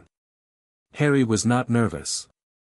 He was, if anything, interested, genuinely curious about the sorting hat in the way he was curious about all old magic, which was to say alert and focused. His name came, Potter, Harry, and the hall went the kind of silent that has a texture to it. As though the room had been a running engine that had just cut out. He walked to the stool without hurrying. He sat down. The hat, old, battered, with the seams of many centuries of use, was placed on his head. Darkness. Then a voice, dry and strange and very old, speaking directly into some part of his mind that was below language. "Ah," it said, and the quality of that single syllable was not surprise, exactly, it was the sound of something that had been waiting very patiently, finding out it had been right to wait. Well, I wasn't certain I'd live to see this day. And I've lived quite a long time. You recognize what I am, Harry said, thought, not said, or the difference ceased to matter inside the hat. I recognize what you carry, the hat replied. 4 threads. I ought to know them. I was made by the hands that carried 3 of them, and influenced by the 4th. I've sorted 1100 years of students, and I have never, not once, felt all 4 of them in a single student. Where does that put me? Harry asked. A pause. Not hesitation, consideration. The hat was not uncertain. It was building to something. The 4 houses each carry a piece of what Hogwarts is, the hat said. Gryffindor its authority. Slytherin its cunning. Ravenclaw its wisdom. Hufflepuff its heart. I have spent 11 centuries dividing students among these pieces. Giving each child the piece of Hogwarts that best fits them. Making a home for each. Another pause. But you don't need a piece, Harry Potter-Black. You carry the whole. What does that mean? Harry asked, though he thought he already understood. It means, said the hat, that the houses cannot claim you. It means that what I am required to do, in the face of the complete convergence, is something I have prepared for without ever expecting to use. Which is? The hat said it plainly, without drama, because it was 1100 years old and had no use for drama, crown you sovereign. Heir to all 4 houses, bound to none. Lord of Hogwarts, for the duration of your time here, as Godric Gryffindor was once lord of all of it. The warmth in the ring became, briefly, brilliant. Not painful. Just, present. Complete. Harry sat very still. Is that an obligation? It is a recognition, the hat said. What you make of it is yours entirely. The voice softened into something that, in a very old and strange thing, might have been warmth. You've read the letter in the Gryffindor vault. Don't be alarmed. I wasn't, Harry said. No, said the hat, with something that might have been a smile. I didn't think you would be. Then it raised its brim and spoke aloud, in a voice that filled the hall without being loud, the voice it used for things that mattered and knew they mattered, sovereign. There was a moment of complete silence in which, Harry thought later, an entire room had to process something it had never encountered before and had no existing framework for. He watched it happen, the faces of students, teachers, the enchanted ceiling, all of it held in that single beat of silence. Then every candle in the great hall flared once, gold and brilliant. Every table's banner moved, not replaced, not dismissed, but altered, each one gaining a small addition, a secondary color or symbol at its corner, and then settling. The castle did the thing again, the deep, bone-level vibration, the sense of vast attention focused and recognized, but this time it wasn't quiet. This time the whole hall felt it. Dumbledore rose slowly from his seat, and Harry could not read his expression from here, but he noticed the old man's hand had gone to the edge of the staff table and gripped it. McGonagall made a sound that Harry heard only because he was 3 feet from her, a sharp, involuntary intake of breath, quickly controlled. Harry took the hat off and set it on the stool and stood up. The question of which table to sit at would have been awkward under other circumstances. It resolved itself when the stool moved, genuinely moved, sliding to the center of the raised dais, between all 4 tables, and a 5th seat appeared at the high table, between Dumbledore's chair and McGonagall's, and a 5th place setting materialized, and a 5th candle lit itself. Harry looked at it. Looked at the hall. Looked at Neville, who was at the Gryffindor table and was staring at him with wide eyes, and Ron at the Gryffindor table with the expression of someone filing away an enormous story to tell his family, and Hermione, who had been sorted into Gryffindor moments before and was watching him with the focused, comprehensive attention of someone who intended to understand all of this at the first possible opportunity. He looked at Draco Malfoy at the Slytherin table. Draco was very still, his expression unreadable, and he was looking at the ring. Harry walked to the high table and sat down. The great hall erupted, not in chaos, not in frightened silence, but in the rolling wave of noise that happens when a room full of people all need to say something at the same time. It was not entirely unlike the sound of a parliament coming to order. Dumbledore looked at Harry from 3 feet away with those chess players' eyes, and said, very quietly, just between them, "You've had an interesting 2 years, Mr. Potter." "Potter-Black," Harry said pleasantly. "And yes, sir. I have." Dumbledore held his gaze for a moment, and behind the warmth and the searching quality there was something else, a man recalculating. Not in a threatening way. More in the way of someone who'd built a very detailed model of how something would go and was now watching reality choose a different path. "Well," Dumbledore said softly. "Well." Harry picked up his fork. Chapter 3, What the Castle Remembers. The morning after the sorting, Harry woke up before anyone else.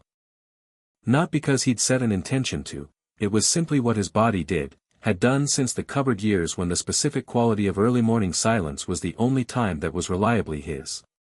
He lay still for a moment in the unfamiliar room, mapping it. The high table seat had come with accommodation that was neither Gryffindor Tower nor Slytherin dungeon but a set of rooms in the east wing of the castle that the castle had apparently produced overnight, which Dumbledore had mentioned at dinner with the careful, measured tone of a man deciding how much information to offer and in what sequence. The rooms were modest, a bedroom, a small sitting area with a fireplace, bookshelves that Harry suspected were already beginning to fill themselves based on a magical assessment of what he'd been reading, because 3 of Dorea's theoretical texts had appeared on the second shelf overnight, which he thought was either very helpful or somewhat presumptuous and possibly both. The window faced east, over the lake, and the view at 5:47 in the morning was dark water and the suggestion of mountains against a sky that was just beginning to consider becoming lighter. He dressed, picked up his wand, and went to find the castle. This was not metaphor. The castle, he'd established, was aware of him in a way that was both architectural and personal, and the awareness was navigable. If he walked without a specific destination, it directed him. Not literally, no moving staircases with obvious intent, but subtle, doors slightly ajar, corridors fractionally better lit, the particular quality of warmth in a hallway that was worth following. He let it do this, walking through empty corridors in the grey pre-dawn, his footsteps quiet on stone that had been walked for 11 centuries and remembered all of it. It led him to the library. The library at this hour was extraordinary, the specific hush of a room full of preserved knowledge, the rows of shelves receding into a darkness that the pale coming light touched only at the edges. He walked through it until he found the restricted section, which was gated but not, he discovered, locked against him. The gate swung open before he touched it. He walked in. The books here had a different quality than the ones in the main section. Older, some of them, their spines warm in ways that had nothing to do with temperature. He walked along the shelves with his hand trailing just above the spines, not touching, feeling the magic of them the way you feel heat from a fire without touching the flame. Most of them were dense. Not dangerous, exactly, just concentrated, like the difference between river water and the ocean. He found the Salazar Codex on the 3rd shelf from the top, 2nd section in. He knew it before he touched it, a thick, dark-spined volume that was radiating something specific, a low frequency that matched one of the threads in the ring. He pulled it down and opened it. It was in Parseltongue. He sat down on the floor of the restricted section in the grey early light, opened the book that hadn't been read in 3 centuries, and began to read. He was still there when Hermione found him at 6:30. She stopped in the library entrance. Saw the restricted section gate open. Came in with the expression of someone who was going to explain that this was against school rules and then thought better of it when she saw what he was reading. "Is that, the Salazar Codex?" Harry said, without looking up. "You were right about chapter 9. She sat down across from him with the ease of someone who decided 4 hours into a 6-hour train ride that this was a person worth sitting near. "Can you actually read that?" "It's in Parseltongue," Harry said. "Yes." She absorbed this. "What does it say?" "The companion technique section." Harry looked up then, because the question was the right kind, not "how do you do that, that's frightening," not "Are you sure you should be reading that, just what does it say?" He turned the book so she could see the page, though he knew she couldn't read it, and translated as he went. "The gap in the shielding theory text is intentional. Slytherin designed it so that the full layered shield technique requires integrating the Black family's depth working method." Which makes sense, because the Blacks and the Slytherin line were already intermarried by the time this was written, so he'd have known the method personally. Hermione was writing in her notebook with the speed of someone for whom the movement from hearing to notation was entirely automatic. "And the integration makes a shield that isn't just a barrier," Harry said. "It's responsive. It learns the signature of incoming spells and adapts." He paused, reading ahead. This is significantly more advanced than anything in the 6th year curriculum." "7th year? Post-NEWTS, I think," Harry said, and turned the page. Slytherin didn't write with the assumption that everyone should be able to do this. He wrote with the assumption that the right person would eventually find it. Hermione stopped writing and looked at him. "You know, that sounds like it was written for you specifically." "A lot of things seem to have been written for me specifically," Harry said. "It's a slightly bizarre quality of my life." She considered this seriously, the way Hermione considered everything. "That must be strange. Feeling like history has been anticipating you." "It's less strange than people assume," Harry said. "It mostly just means there's a lot of homework." She laughed, surprised out of her, short and genuine. He'd found, on the train, that making Hermione Granger laugh required saying something that was both funny and true, because she didn't respond to pure wit and she didn't respond to pure earnestness, but the intersection of the two caught her every time. "Can we try it?" she said. "The shielding technique. Can you teach me?" "I can try," Harry said. "I haven't done it myself yet." She nodded, accepting this entirely. "After breakfast then." They walked to the Great Hall together, and Harry noted that Hermione walked with slightly more purpose beside him than she had alone, not because of him specifically, he thought, but because she was naturally a person who was improved by having someone to walk towards something with. She filed information when she was on her own, but she thought when she had someone to think alongside. Breakfast at the high table was its own particular experience. He was the only student there. This had not been addressed explicitly and Harry had no intention of raising it as an issue. The high table seat was architecturally produced, magically recognized, and apparently permanent, and asking permission for it would have been like a river asking permission to flow downhill. But it did mean that breakfast was conducted among the staff, who were navigating his presence with varying degrees of success. Professor Flitwick was delighted by him in the guileless way of someone who genuinely loves his subject and will like anyone who clearly shares this feeling. He discovered during dinner the previous night that Harry had read, and had thoughts about, Flitwick's published monograph on advanced charms theory from 1978, and had been in a state of barely contained professional excitement ever since. Professor Sprout smiled at him with warmth and without agenda, which he found refreshing. Professor McGonagall sat 2 seats away and was not yet sure what to do with him. He could see the conflict in her, the loyalty to Dumbledore and the existing plan, whatever that plan had been, and the inescapable fact that Harry had arrived 11 years older than that plan had apparently accounted for. She was, he thought, fundamentally a fair woman. She'd come around. He just had to give her something to come around to. Quirrell was at the far end of the staff table, eating very little, looking at his plate. Harry glanced at him 3 times during breakfast and each time found the defense professor not looking at him, which was interesting because everyone else at the table was struggling not to look at him, and the choice not to look required effort. He'd deal with Quirrell.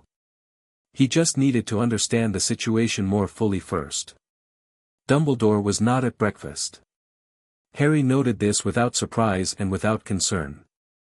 Dumbledore was thinking, which was fair. Harry would rather he think than react. Transfiguration was first. Harry had not pre-announced himself to any professor, so McGonagall arrived at the classroom with her stack of notes and her intention to teach a room of 11-year-olds to turn matches into needles, and found him sitting in the front row between Hermione and Neville with the Slytherin shielding text on his desk beside his wand and the Transfiguration textbook open to Chapter 4. She stopped. Collected herself with the compressed efficiency of a woman who'd been teaching for 40 years. Looked at the Chapter 4 opening. "We begin with Chapter 1, Mr. Potter-Black," she said. "I read Chapters 1 through 3 last night," Harry said. "Chapter 4 is the first piece of genuinely new material. I didn't want to waste your time on the preliminary theory." McGonagall's mouth tightened at one corner. "The preliminary theory is well covered in the text," Harry said. "If you'd like me to demonstrate that I have it, I'm happy to. If you'd rather continue from Chapter 1 regardless, I understand the pedagogical rationale for that and I'll follow along."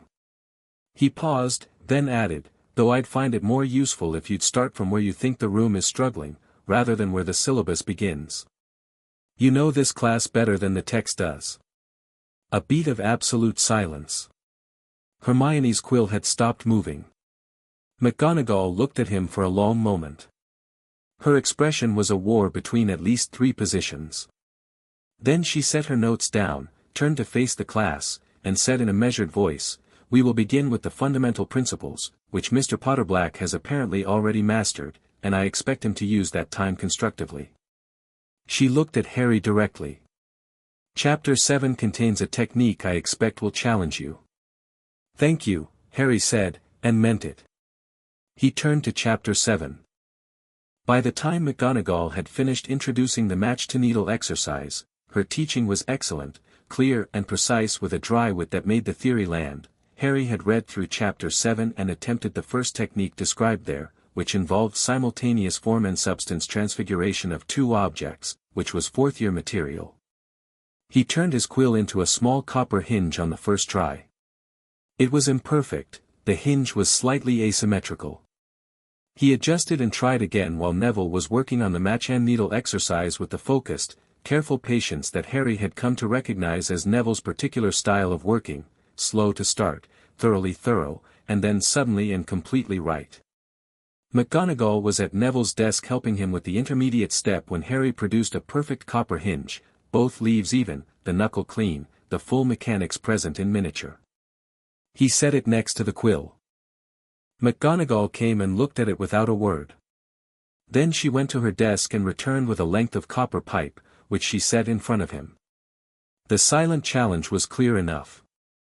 He turned the copper pipe into a perfectly articulated compass needle, retaining the copper, with the north-seeking property correctly applied, in approximately 40 seconds.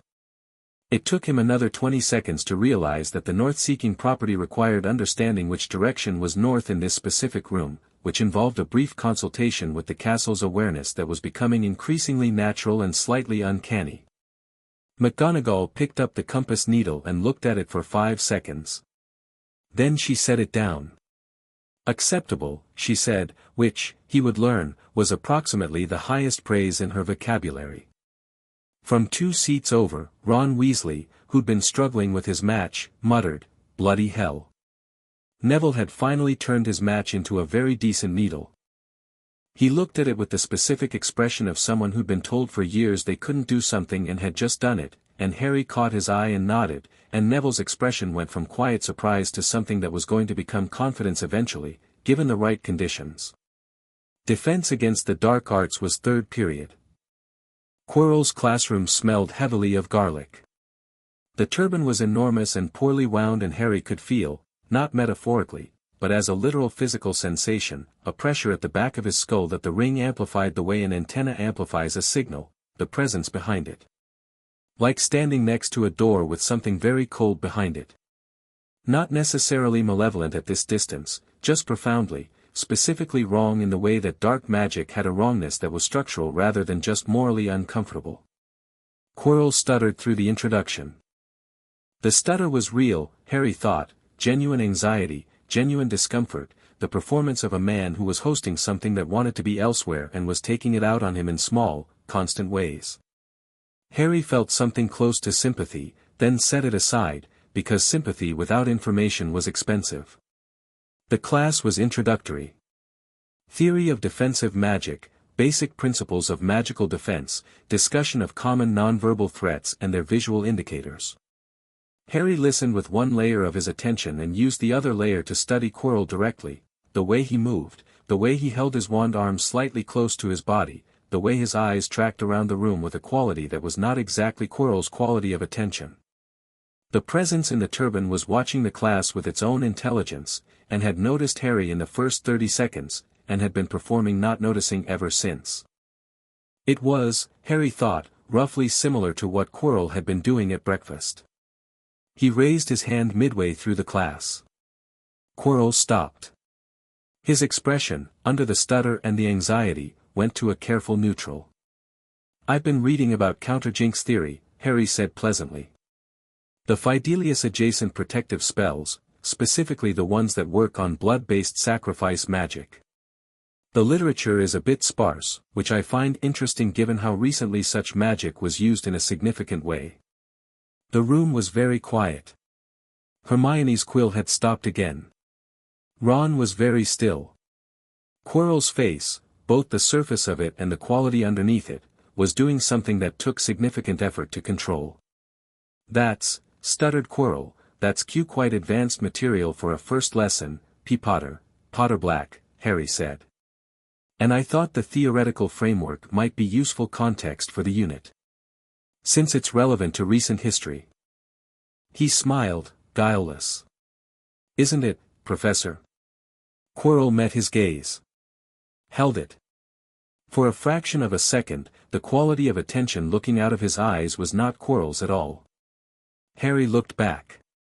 Not threateningly. Not with challenge. Just with the clear, direct eye contact of someone who has noticed something and is entirely comfortable with it being known that they've noticed. Quirrell looked away first. "We'll cover that material later in the year," he said. "For now, of course," Harry said pleasantly, and opened his notebook. He could feel Hermione looking at him from 2 seats over. He glanced sideways and she had her quill moving again, but her expression was the careful, precise face she wore when she was adding something to an internal list of things she intended to understand better as soon as possible. After class, walking down the corridor, she said quietly, "What was that about?" "Something worth thinking about," Harry said. "Not yet." She held his gaze for a moment. "Okay," she said, which was the sound of someone deciding to extend trust on a provisional basis. "But you'll tell me when it's time." "Yes," Harry said. The third day of classes brought the most significant social confrontation in miniature that Harry would encounter during his first week. It happened in potions.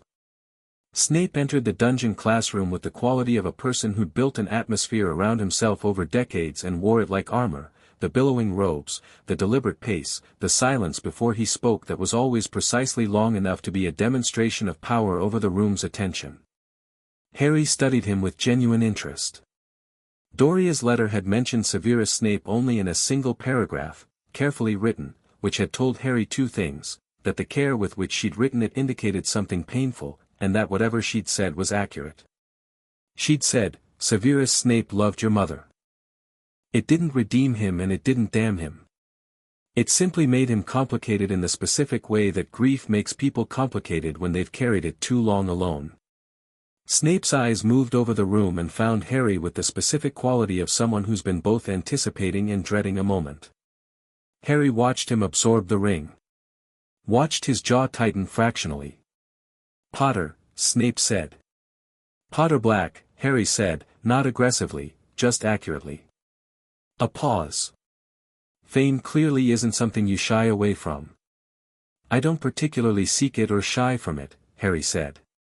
"It's simply my name." Snape looked at him for 3 seconds. Then, with the controlled precision of someone deciding not to deploy what they'd been prepared to deploy, "Let's begin." The lesson was potions theory, first principles. Harry followed along, not advancing ahead, because potions was, he was honest about this internally, the subject where the gap between reading and doing was most significant, and watching Snape's demonstration of technique was genuinely educational in ways that no book had been. The man was extraordinary at potions in the specific way that only people who love something can be extraordinary at it, and Harry watched his hands with the same focused attention he'd given to Ragnarok's handling of account ledgers. Here was mastery, and mastery was always worth studying regardless of who wore it. Neville, 2 stations over, was struggling with the temperature calibration on a basic ingredient reduction. His hands were slightly shaky. Potions classrooms had never been kind to Neville, Harry knew from the letters, because Snape's teaching style was built on a specific kind of pressure that activated anxiety rather than capability. Snape appeared at Neville's station and looked at the imprecise reduction with an expression that was winding up toward contemptuous commentary. "The temperature is 2 degrees over," Harry said, from his station, without looking up from his own work. "Neville, reduce the heat by a quarter turn and wait 30 seconds. The color will even out." Snape turned to look at Harry with the specific expression of someone whose stage direction has been edited mid-performance. Neville made the adjustment. 30 seconds later, the color evened out. "Interference between students," Snape began, "is allowed under the collaborative learning clause in the standard Hogwarts curriculum documentation," Harry said pleasantly. Chapter 3. I believe Headmistress Dippet codified it in 1938. Silence. "We're not competing with each other," Harry continued, in the same tone. "We're all trying to learn." He looked at Snape directly, not with challenge but with the simple clarity of someone who's decided what the room should be. "Isn't that the point?" Snape was very still. His expression had gone through several phases quickly: anger, then something colder and more calculated, then something Harry couldn't quite categorize that was partly genuine reassessment and partly what looked like a man having a memory he hadn't invited. He turned and went back to the front of the classroom without comment. The rest of the lesson passed without incident. Hermione produced a flawless reduction and looked faintly smug about it, which was fair. Ron's reduction was slightly uneven but functional. Neville's, after the temperature correction, was good, genuinely good, the color and consistency exactly right, and he looked at it with the expression Harry was beginning to love, the expression of someone discovering their own capability one careful step at a time. After class, Draco Malfoy appeared at Harry's elbow in the corridor. "You corrected Snape," Draco said. He said it without the performance he'd worn in Diagon Alley. This was direct, slightly uncertain, like a person speaking in a lower register than their public voice. "I corrected a temperature reading," Harry said. Snape wasn't wrong about the temperature, he hadn't addressed it yet. Draco processed this distinction. "Crabbe thought you were trying to make him look bad." "Crabbe's wrong," Harry said simply. Draco walked beside him for a moment in silence. Then, "You don't want allies, do you? Not in the way most people build them." Harry glanced at him. Draco Malfoy was, he thought, going to be genuinely interesting to know if he ever got out from under the weight of his upbringing. The intelligence was there. The conflict was visible. "I want people I can trust," Harry said. "That's different from wanting loyalists." Draco's jaw worked briefly. "My father says trust is a liability." "Your father is a man who's made choices that make trust expensive," Harry said. "Not cruelly. Just clearly. That's his relationship with it. It doesn't have to be yours." He turned and walked toward the east wing. He heard Draco stop walking behind him and didn't look back. The first weekend, Harry went to see the third-floor corridor. He'd known about the stone since the first morning. The restricted section had a book on Flamel's research and it hadn't taken significant inference to connect the corridor prohibition to the events of the previous summer and the obvious conclusion that something of enormous value had been moved to Hogwarts for safeguarding. The dog, fluffy, three-headed, enormous, vibrating with magical enchantment as well as mundane animal nature, was through the locked door at the end of the corridor, and Harry stood outside that door on a quiet Saturday morning and thought about it. He could hear the dog. 3 overlapping patterns of breathing, heavy and warm. He could feel, through the floor, the deep bass of a much larger enchantment below it, the series of protective challenges that the staff had apparently constructed, each one representing their specialty. Snape's dungeon, the mirror, Quirrell's challenge. He understood the architecture of it immediately, because it was an obvious system once you knew what you were protecting and who had designed it. He also knew, with the clarity of someone who'd studied the problem carefully, that the system had a vulnerability. Voldemort knew about the stone. He was already in the building. Harry stood outside the locked door and thought about the timeline with the same methodical quality he'd brought to everything since the letter in the stone 2 years ago. Voldemort was here. He was constrained, contained by Quirrell's body, which had its own limitations and its own nature, which would interfere with certain kinds of magic and enable certain others. He'd be gathering information first. Moving directly on the stone would be the last step, not the first. Harry had time. But time had a shape, and he needed to understand its exact dimensions. He was crouching and examining the gap under the door, not trying to enter, just observing the particular quality of the enchantment on the other side, when a voice behind him said, "That's the Cerberus." Harry turned. Neville was standing 3 feet behind him, wearing the expression of someone who'd followed more out of loyal concern than curiosity. Trevor the Toad was in his pocket. "I know," Harry said. "You're not going in." "Not yet," Harry said. Neville sat down on the cold stone floor with the particular equanimity of someone who decided that if Harry was going to do concerning things he'd rather be there than not. "What's in there?" "Pass the dog." "Something that needs protecting," Harry said. He looked at Neville. "Something someone's going to try to steal." Neville was quiet for a moment. "Is it the stone?" "The philosophers," Harry looked at him. "Gran mentioned it," Neville said, not quite apologetically. "She said there were rumors last summer. That Dumbledore had moved it somewhere safe." He paused. "Here isn't safe anymore though, is it?" "It's still the safest place for it," Harry said. "The problem isn't the location. The problem is what's already inside it." He stood, brushed the dust from his knees. "I need about 2 months to understand the full shape of it before I move." Neville looked at him steadily. "And when you do move?" "When I do," Harry said, "I'd rather have people I trust who know what's happening."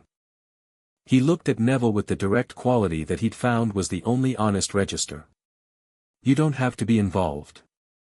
"I know," Neville said. "I want to be." Harry nodded once. "Okay." They walked back from the 3rd-floor corridor together, and Trevor made a bid for freedom in the 2nd staircase, and they spent 5 minutes catching him, which was undignified and also somehow comfortable in the way that absurd minor things are comfortable when shared with people you're beginning to trust. The first Quidditch practice of the season happened in the 3rd week of October, and Harry attended it on the grounds that he'd been invited by Oliver Wood, the Gryffindor Quidditch captain, who had come to find him after dinner with the expression of a man who'd been thinking very carefully about a question and had finally decided to ask it. "The thing is," Wood said, in the corridor outside the Great Hall, "you're not in Gryffindor, technically. So you can't play for us technically. But you're also not in any other house technically. So you're not restricted to any particular team. And he stopped and restarted. "My brother told me our dad saw you on a broom at 8 and he said you flew like you'd been born on one. Natural seeker instincts." "I've never flown on a magical broom," Harry said. Wood blinked. "Never?" "Not yet." "Right," said Wood, and then, with the decisive quality of a person for whom Quidditch was a sufficiently large portion of his personality to override social uncertainty, "Practice Thursday. Come or don't. I just thought you should know there's a broom with your name on it if you want it." Harry hadn't planned to go. He had 17 things to read and a line of inquiry into Quirrell's background that he was pursuing through the library's historical staff records. But he went to practice on Thursday evening because there was something in Wood's uncomplicated enthusiasm that was appealing, and because the castle was in favor of it, genuinely, unmistakably, with the specific warmth in the air that Harry had learned to read as the castle expressing something like a recommendation. He picked up the Nimbus 2000 that Wood had procured from somewhere, stood next to it, and set up with the focused certainty that he brought to most things. It came to his hand as though it had been waiting. He kicked off from the ground and the broom took him up in a single clean arc and the castle fell away below him and the mountains were at eye level and the cold October air hit his face and Harry Potter-Black, who had been careful and methodical and intellectually driven for 2 years, felt something entirely different from his usual operating register. He felt free. He took the broom higher, then steered it in a steep dive that pulled up 3 feet from the ground with a precision that surprised even him, then went up again and banked hard left across the pitch, finding the edge of what the broom could do and then finding the edge of what he could do on the broom, and discovered that his instincts were significantly better than the broom's limitations, which was the best kind of finding. Wood, on the ground below, had both hands in his hair. Harry brought the broom down and landed next to him. "The Nimbus is a good broom," he said. "A bit of lag in tight turns." "What do seekers usually fly?" Wood made a sound that was not quite a word. "I'll try the other one," Harry said, taking a Comet 260 from the rack. The Comet was faster but less precise.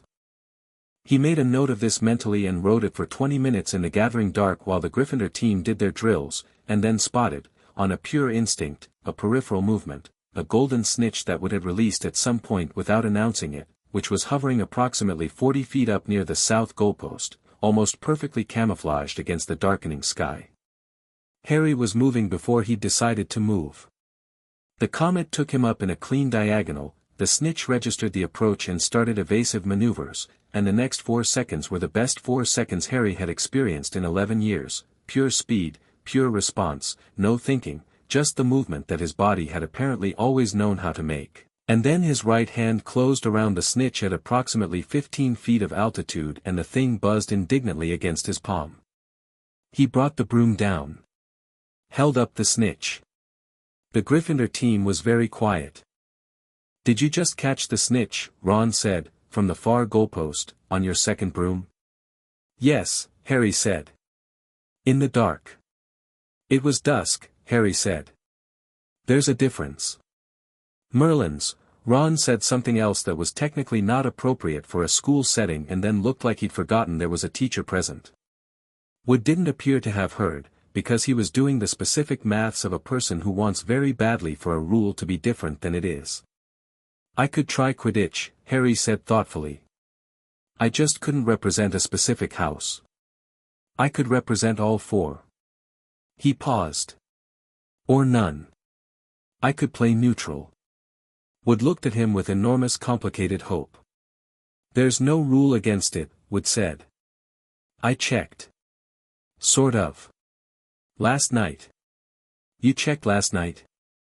Harry said. "I was thinking about it," Wood said defensively. Harry pocketed the snitch and looked at the broom and the dark sky and the mountains.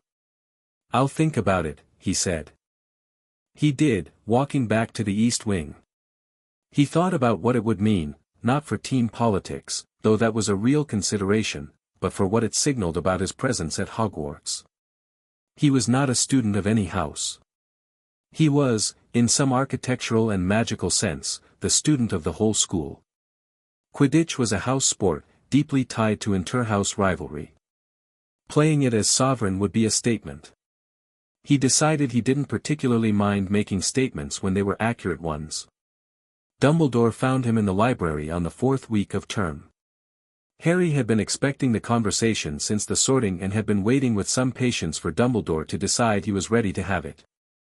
The headmaster settled into the chair across from him with the ease of a man entirely comfortable with library silence, set his fingers together, and said nothing for 30 seconds, which Harry recognized as the opening move of someone who wanted to see what Harry would do with silence.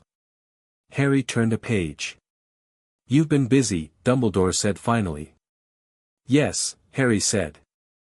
The faculty are, Dumbledore seemed to be selecting from several available words. Impressed would be accurate for some of them. Unsettled for others. Minerva has given you the highest commendation she's given a first year since your mother, which she mentioned yesterday with the specific tone she uses when she doesn't want me to know she's pleased. Harry looked up. "And you?" Dumbledore smiled, and it was a real smile, Harry thought, the warmth in it was genuine. But underneath the warmth was the chess player, and the chess player was doing something that Dumbledore was being very careful to keep below the surface. "I am many things simultaneously," Dumbledore said. "I suspect you understand that particular experience." "You wanted to meet me before this," Harry said. "You had a plan for what I would be when I arrived. A particular version of me that the plan was built around." Dumbledore didn't flinch. He was too experienced for that. But something shifted. Yes. What was that version? Someone who needed guidance, Dumbledore said, and his voice was honest in the way that people are honest when honesty has already become the only viable strategy. Someone who could be prepared, carefully, for what was coming. The weight of what you carry, Harry, the prophecy, the connection to Voldemort, the target. What prophecy? Harry said. Silence. Dumbledore looked at him with something that was not quite surprise but was its cousin. There's a prophecy, Harry said. It's in the Department of Mysteries. It concerns me and Voldemort. I've inferred its existence from the shape of the information I've been missing. He met Dumbledore's eyes. I'd like you to tell me what it says. Dumbledore was quiet for a long moment. The library was very still around them, the fire crackling softly, the distant sound of the castle settling. He was, Harry thought, genuinely deciding something, not whether to trust Harry, but whether the version of events where he didn't tell Harry was still operational or whether he'd already lost it. The one with the power to vanquish the Dark Lord approaches, Dumbledore said, quietly and precisely. Born to those who have thrice defied him, born as the seventh month dies. And the Dark Lord will mark him as his equal, but he will have power the Dark Lord knows not. And either must die at the hand of the other, for neither can live while the other survives. Harry listened. Turned it over. The power he knows not, Harry said. Love, Dumbledore said. Your mother's sacrifice. The protective enchantment. I believe, that's part of it, Harry said. But not all of it. He looked at Dumbledore steadily. You built a plan around a specific reading of that prophecy. You needed me to be a particular kind of weapon, unaware of myself, untrained in anything beyond what you provided, dependent on your guidance for context and direction. A good soldier. He paused. That plan assumed that I wouldn't find the letter. Dumbledore's hands, very still on the table, told Harry something important. Dorea's letter, he said softly. Not a question. She knew you, Harry said. She trusted you, I think, to a point. But she also knew that your particular talent for the long view sometimes required, sacrificing the pieces you believed were meant to be sacrificed. His voice was even, not angry, just clear. She made sure I had a way out of being a piece. The fire popped softly. I should have told you, Dumbledore said, and it had the quality of a man saying something he'd said to himself many times before finally saying it aloud. Many things. Sooner. Yes, Harry said simply. Are you angry? Harry considered this honestly. No, he said. Understanding why you did what you did makes it hard to be purely angry about it. You were genuinely trying to protect people. He paused. But I need you to understand something, Professor. I don't need protecting. I need information and I need honesty and I need you to treat me as a person rather than a position on a board. If you can do that, I think we can work together very effectively. I think we probably need to. Dumbledore looked at him for a long moment, and in that moment the chess player and the genuine, complicated, deeply human person were both entirely visible. You are nothing like what I expected, Dumbledore said, and the wonder in it was real. I know, Harry said. What did you expect? Someone who needed me more, Dumbledore said, with the specific, clear-eyed honesty of a man who just admitted something that cost him. Harry nodded once.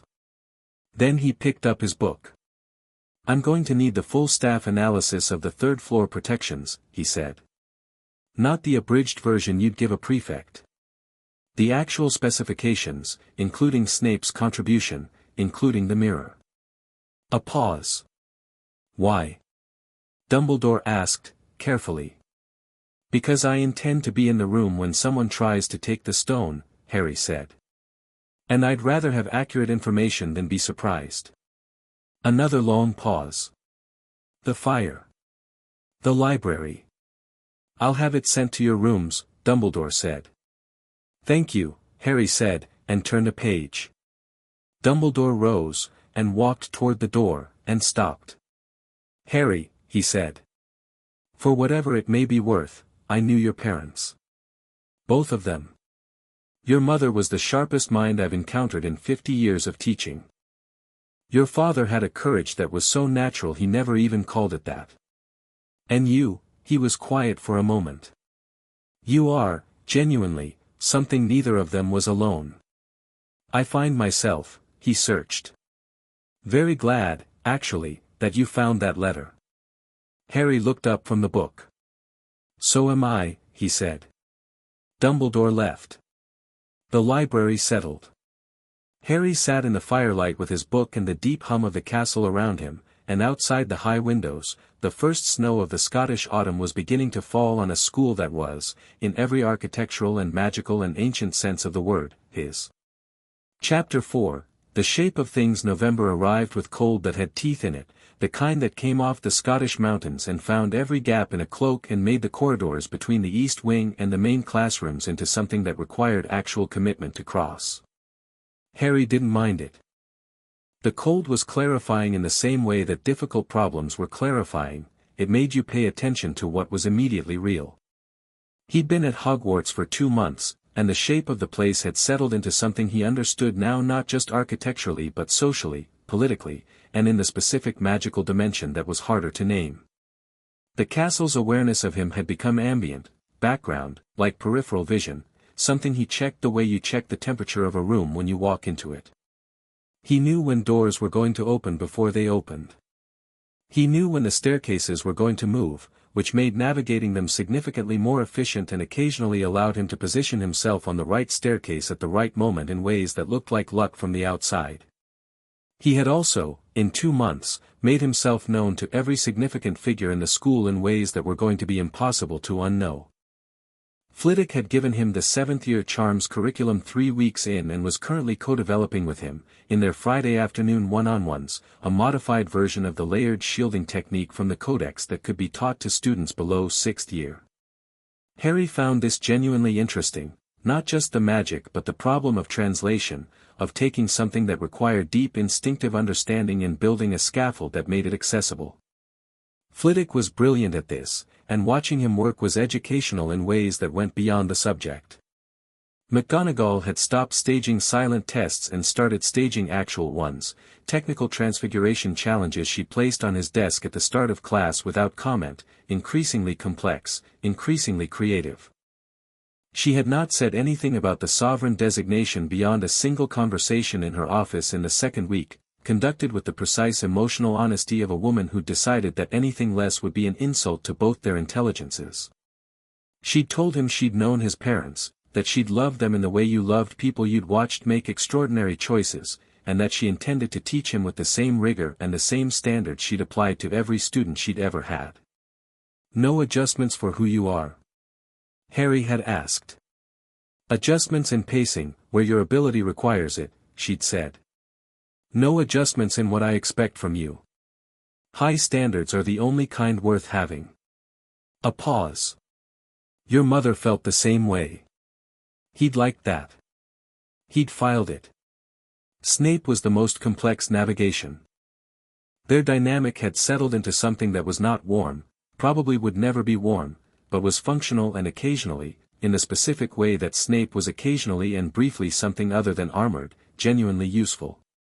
Snape had stopped using the weight of his attention as a weapon on Harry specifically, which had the secondary effect of reducing the pressure in the potions classroom generally, which Neville was visibly benefiting from.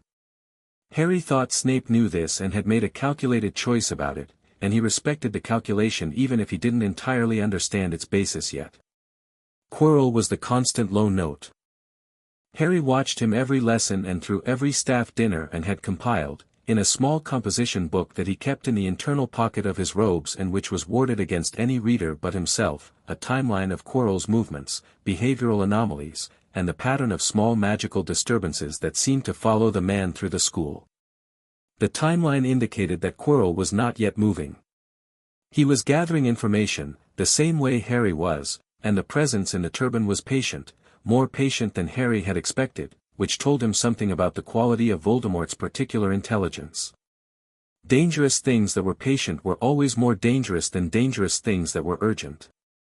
He'd shared a carefully edited version of his concern with Dumbledore in their second conversation, 3 weeks after the library.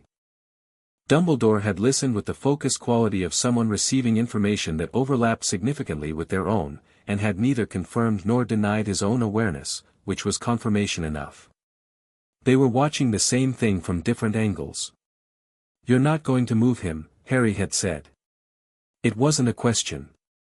Moving him prematurely would alert whatever other resources he has positioned, Harry had finished. "I know. I agree with you." He'd looked at the headmaster steadily. "I just want you to know that I know." Dumbledore had looked at him with something that was becoming, slowly and with the slight reluctance of a very proud man revising a fundamental assumption, something like genuine partnership. The thing Harry was less certain how to navigate was the social landscape of the school itself, which was more complex than he'd initially mapped and had a dimension that he hadn't entirely anticipated. He was famous. He'd known this going in and had prepared for it. What he hadn't fully prepared for was the specific texture of the fame, the way it lived in the school not as simple reverence but as a kind of communal story that different groups needed to be different things. Gryffindor wanted him to be theirs, even without the house designation, because he was James Potter's son and Lily Potter's son and because the sovereign designation had the ring of a specifically Gryffindor kind of power about it. Slytherin wanted him to be theirs because of the Slytherin bloodline and the ring and the parseltongue that had gotten out through precisely the route he'd expected it to, a corridor conversation with a garden snake that 2 Slytherin fourth years had witnessed and which had been around the school in 48 hours. Hufflepuff, characteristically, didn't want to claim him so much as simply be near him, which he found genuinely touching. The Hufflepuff second years had started nodding at him in the corridors with the specific nod of people extending simple goodwill, and he nodded back, and it was uncomplicated in a way very little else was. Ravenclaw had sent him a formal letter in the 3rd week, which had made Hermione laugh so hard she'd spilled her pumpkin juice. It was from the Ravenclaw prefects and it was precisely worded, intellectually courteous, and contained 3 detailed theoretical questions about the nature of sovereign magic and its relationship to the founder's original design. Harry had written back 3 detailed answers and received an invitation to study group in return. The study group was genuinely useful. He went twice a week. Through all of this, the core of his days was the 4 people he'd started calling, internally, though he never said it aloud because it would have been unbearably sentimental, his own. The morning the Quidditch season opened, Harry came down to breakfast to find Ron Weasley already at the high table. Not at the Gryffindor table, at the high table, sitting 3 seats down from Harry's place, eating toast with the mild guilt of someone who's done something mildly irregular and has decided the toast is worth it. "You know that's the staff table," Harry said, sitting down. "You're a student and you sit here," Ron said reasonably. "Fair point," Harry said, and poured himself pumpkin juice. Ron ate for a moment. He had the comfortable silence of someone who'd grown up in a large family where sitting quietly near people you liked was its own form of conversation. "Wood's going spare about the match," he said. "He's had us up at 6 every morning this week. My hands are numb." "Your keeper," Harry said. "Are you nervous?" "Yes," Ron said, with the flat honesty that was one of his most consistent qualities. "I'm brilliant in practice and then in matches I overthink it." "Stop thinking about the beaters," Harry said. "You track the beaters because you're anticipating the bludgers, but by the time you've tracked the beater and the bludger you've taken your attention off the quaffle. Trust that you'll react to the bludger when it's actually relevant. Watch the chasers." Ron looked at him. "How do you know that's what I do?" "Wood told me," Harry said. "Last practice." He said it the way people say things about players when they've given up on fixing the problem themselves. Ron made a face. "He could have just said something to me." "He has," Harry said. "For times, according to the practice notes he keeps. You hear it differently from someone who's not your captain." He looked at Ron. "You're better than you think you are. That's the actual problem." Ron stared at him for a moment. Then he looked back at his toast. "You're going to the match?" "I'm playing the match," Harry said. Ron's head came up. As what? Independent seeker, Harry said. Not representing any house. Wood and I worked it out with Dumbledore. I fly sovereign colors, which apparently means silver and all 4 house colors in equal proportion, which is going to look extraordinary or ridiculous depending on your perspective. What does that mean for the score? I catch the snitch, the game ends. No house points from my catch. The score at that moment stands. That's quite clever, Ron said, with the tone of someone genuinely impressed. Forces both sides to actually play the game properly rather than waiting for the snitch to decide everything. That was the idea, Harry said. Ron grinned, wide and uncalculated, the Weasley grin that would later become familiar in the way that things you see every day become familiar. Wood is going to make you regret this if Gryffindor loses. Gryffindor isn't going to lose, Harry said. You're going to stop overthinking the bludgers. Ron pointed at him. If I stop overthinking the bludgers because of a conversation over breakfast, I'm telling everyone it was my own idea. Obviously, Harry said. He found Hermione in the common area outside the library at 10, which was where she went when she was thinking through something that required movement. She paced when she processed, which she'd mentioned with slight embarrassment and Harry had noted as straightforwardly useful to know. She was moving quickly, 3 steps one way and 3 the other, a notebook open in one hand. The layered shield technique, she said, without preamble, as he sat on the bench along the wall. I've been working on the integration point. The piece where the Black family depth method meets the Slytherin surface technique. And I think the reason the textbooks say it's impossible for under 16th years isn't because of the complexity, it's because of the emotional requirement. Harry looked at her. Say more. The depth method requires certainty, total, unshakable conviction, she said, still pacing. The Black family magic runs on it, you told me that. But 11-year-olds don't have that. Not because they're not smart but because certainty that deep comes from a particular kind of self-knowledge that most people spend years building. She stopped. But you have it. You had it at 9, apparently. Why? Harry thought about this honestly. The cupboard, he said. She stopped pacing. Looked at him. I was alone for a long time, he said. In a very small space with nothing but my own thoughts. That kind of sustained isolation, when you survive it rather than breaking under it, produces a particular quality of internal stability. Because the external world was consistently providing nothing, I stopped depending on it for the things most people depend on it for. Approval.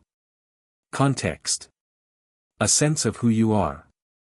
He looked at the floor for a moment. The certainty isn't confidence exactly. It's more like a settled relationship with my own center. I know where I am internally regardless of what's happening externally. Hermione was very still. She had the quality of someone receiving information they'd suspected and finding the confirmation both useful and painful. That's a terrible way to learn that, she said. Yes, Harry agreed. But it produced something real, she said carefully. It produced something real, Harry agreed. That doesn't make it good. It just makes it, the thing that happened. She sat down on the bench next to him, closer than she usually sat, in the way that people close a physical distance when something emotional has been said and the distance feels like the wrong register. I can't replicate that obviously, she said. But I wonder if the technique could be adapted. If instead of requiring the depth conviction inherently, you could build a temporary anchor for it. Something external that the caster points to as a certainty foundation while the shield forms. Harry looked at her sideways. That might work. Patronus magic uses something similar, she said. A happy memory as an anchor for powerful positive emotion that the caster might not be able to summon organically in the moment. Same structural principle. The Patronus charm is 5th-year material, Harry said. I know, Hermione said. I've read the theory. I know, Harry said. They looked at each other for a moment, and the shared recognition that they were two 11-year-olds discussing advanced magical theory adaptations as though it were a perfectly normal Thursday morning was, briefly, genuinely, funny. Hermione smiled first, which was rare and therefore excellent, and Harry felt something settle in his chest that he didn't have a precise name for but that had the quality of the right thing in the right place. "Let's try it in the East practice room tonight," he said. "Bring Neville." "Neville's been working on the intermediate temperature calibration technique you taught him," she said. "He's getting very good." "I know," Harry said. "He needs to know that he's getting very good. He needs to hear it from someone who isn't his grandmother." Hermione made a small sound that was not quite a smile and not quite not one. "Shall I bring Ron?" "Ron's about to have a brilliant Quidditch match," Harry said. "We'll give him the evening." The match was Gryffindor versus Slytherin, and the atmosphere in the stands was the specific atmosphere of an event where the social stakes were high enough to make the sporting stakes feel secondary. Harry found a spot in the middle of the stands, between the Gryffindor and Hufflepuff sections, in the open air, wearing a cloak that was silver with all 4 house colors threaded through the border in even measure, which had appeared on his bed the previous morning with no explanation from the castle except the warmth that meant this is right. Students from both houses had stopped talking when he walked to his spot. Then started again, louder than before. He sat down and looked at the pitch. The teams emerged. He watched Ron mount his broom at the keeper position with the specific quality of someone who remembered the advice about not tracking the beaters, and then promptly started tracking the beaters, and then visibly caught himself and redirected.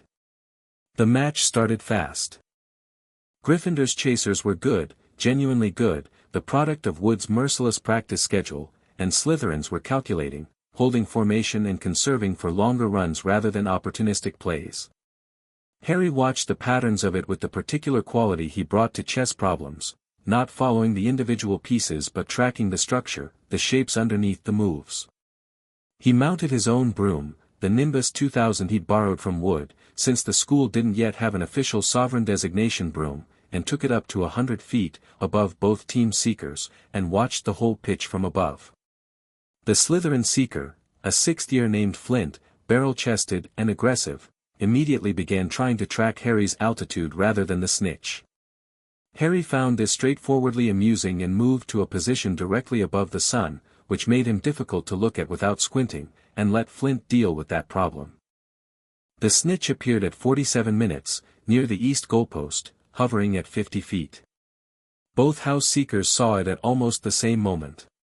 Flint broke first because he was closer. The Gryffindor seeker, a 3rd-year named Alicia Spinnet temporarily displaced a seeker for this match due to injury, went into a dive from the south.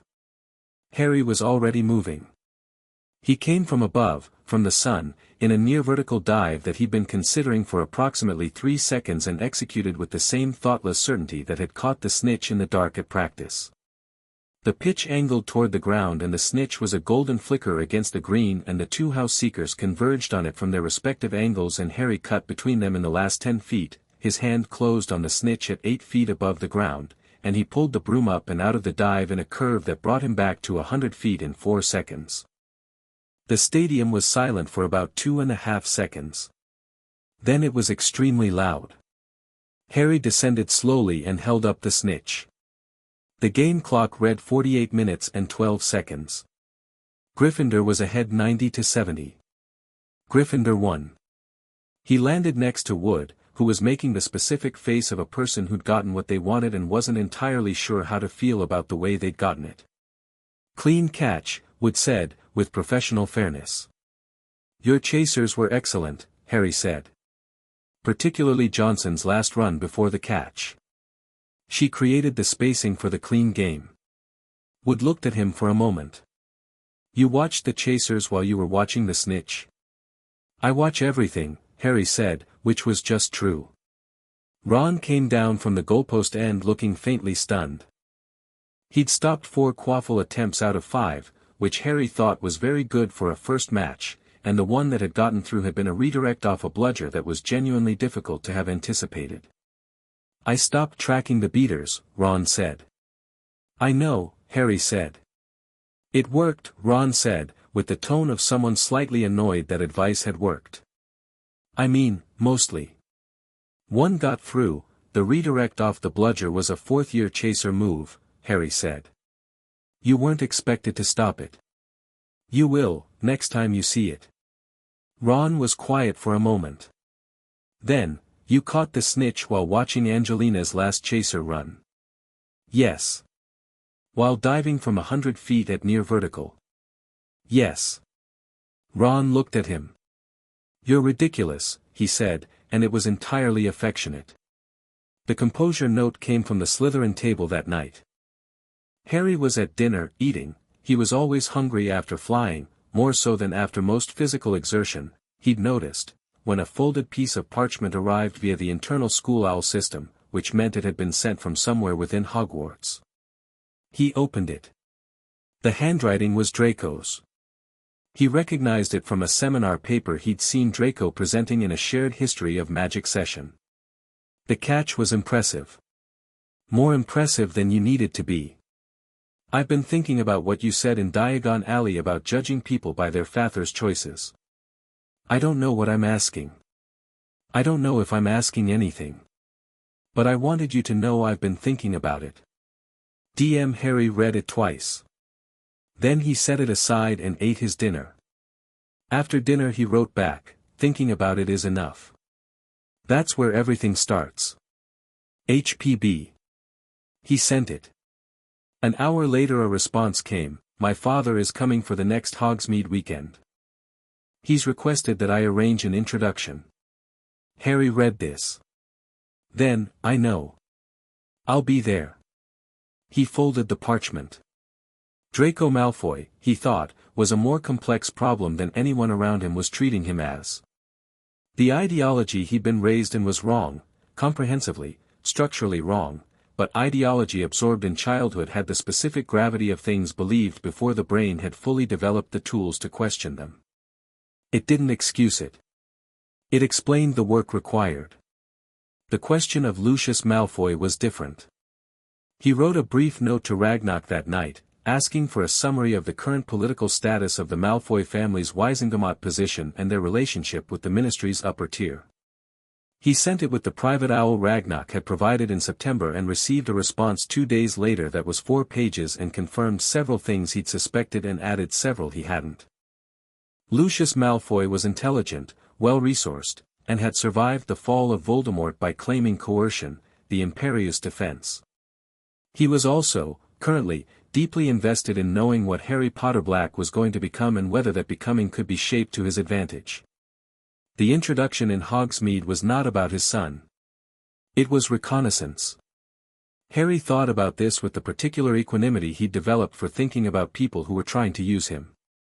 Then he planned the encounter with the same precision he brought to everything. Hogsmeade weekend fell on a Saturday in mid-November, grey and cold, the kind of day that made the warm interiors of the village's shops feel genuinely necessary rather than merely convenient.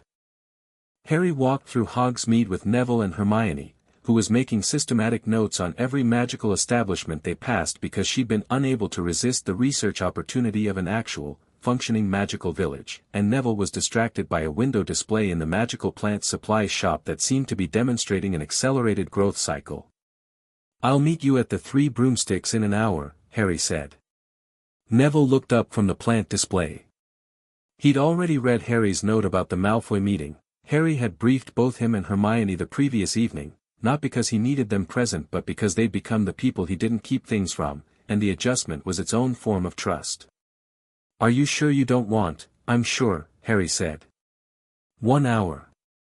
He found Lucius Malfoy outside Honeyduke's, standing with the specific ease of a man who was accustomed to commanding the visual weight of any space he occupied. He was tall, pale, impeccably dressed in robes that were understated in the way that very expensive things sometimes are, and he was holding his cane, silver serpent head, with the relaxed grip of a weapon carried habitually. Draco was beside him, wearing his public expression, the one Harry was beginning to recognize as the performance version. Lucius saw Harry from 20 feet away and Harry watched him take in the full picture, the ring, the sovereign cloak borders, the quality of how Harry walked, which was apparently something people noticed before they could articulate why. His expression shifted through several very controlled phases and settled on the one that powerful men deploy when they want to establish equal footing with someone they consider a threat: warmth. Calibrated warmth. The warmth that says I am choosing to receive you as a peer while quietly asserting the authority to have made that choice. Harry Potter Black, Lucius said, extending a hand. It is a genuine pleasure. I've been eager to make your acquaintance since the beginning of term. Lucius Malfoy, Harry said, and shook the hand. His grip was straightforward and direct, which was its own statement. I know. A fractional pause. You know. That you've been eager, Harry said pleasantly. I imagined you would be. He looked at the man with the same clear, direct attention he brought to everything, and he let the silence stretch exactly as long as it needed to. Draco speaks of you with great loyalty. Something moved in Lucius's eyes, not warmth, something more calculating and simultaneously more real. He'd expected deference or aggression and had gotten neither, and people like Lucius Malfoy found that specifically disorienting. My son tells me you caught the snitch from 100 feet while watching the chasers, Lucius said. He exaggerated slightly, Harry said. It was 90 feet. Lucius smiled, and this one was fractionally less constructed. I knew your father, he said. We were in the same year. Different houses, Harry said. Different houses, Lucius agreed. And very different temperaments. James Potter was, he paused, choosing. Principled, would be the generous reading. Idealistic, the accurate one. You were a Death Eater, Harry said. The village street was quiet around them. Draco went very still. Lucius met his eyes without flinching, which told Harry something about the quality of his composure. That allegation isn't an allegation, Harry said. You claimed the Imperius when it became legally convenient. Whether that was accurate is between you and Merlin. I'm not here to adjudicate it. He held the older man's gaze with complete steadiness. I'm here because Draco asked me to be, and because I think you and I understand each other well enough to dispense with the opening ceremony. A long silence. The silver cane turned once in Lucius's grip. And what do we understand? Lucius said carefully. That we're both thinking about what comes next, Harry said. Not just personally.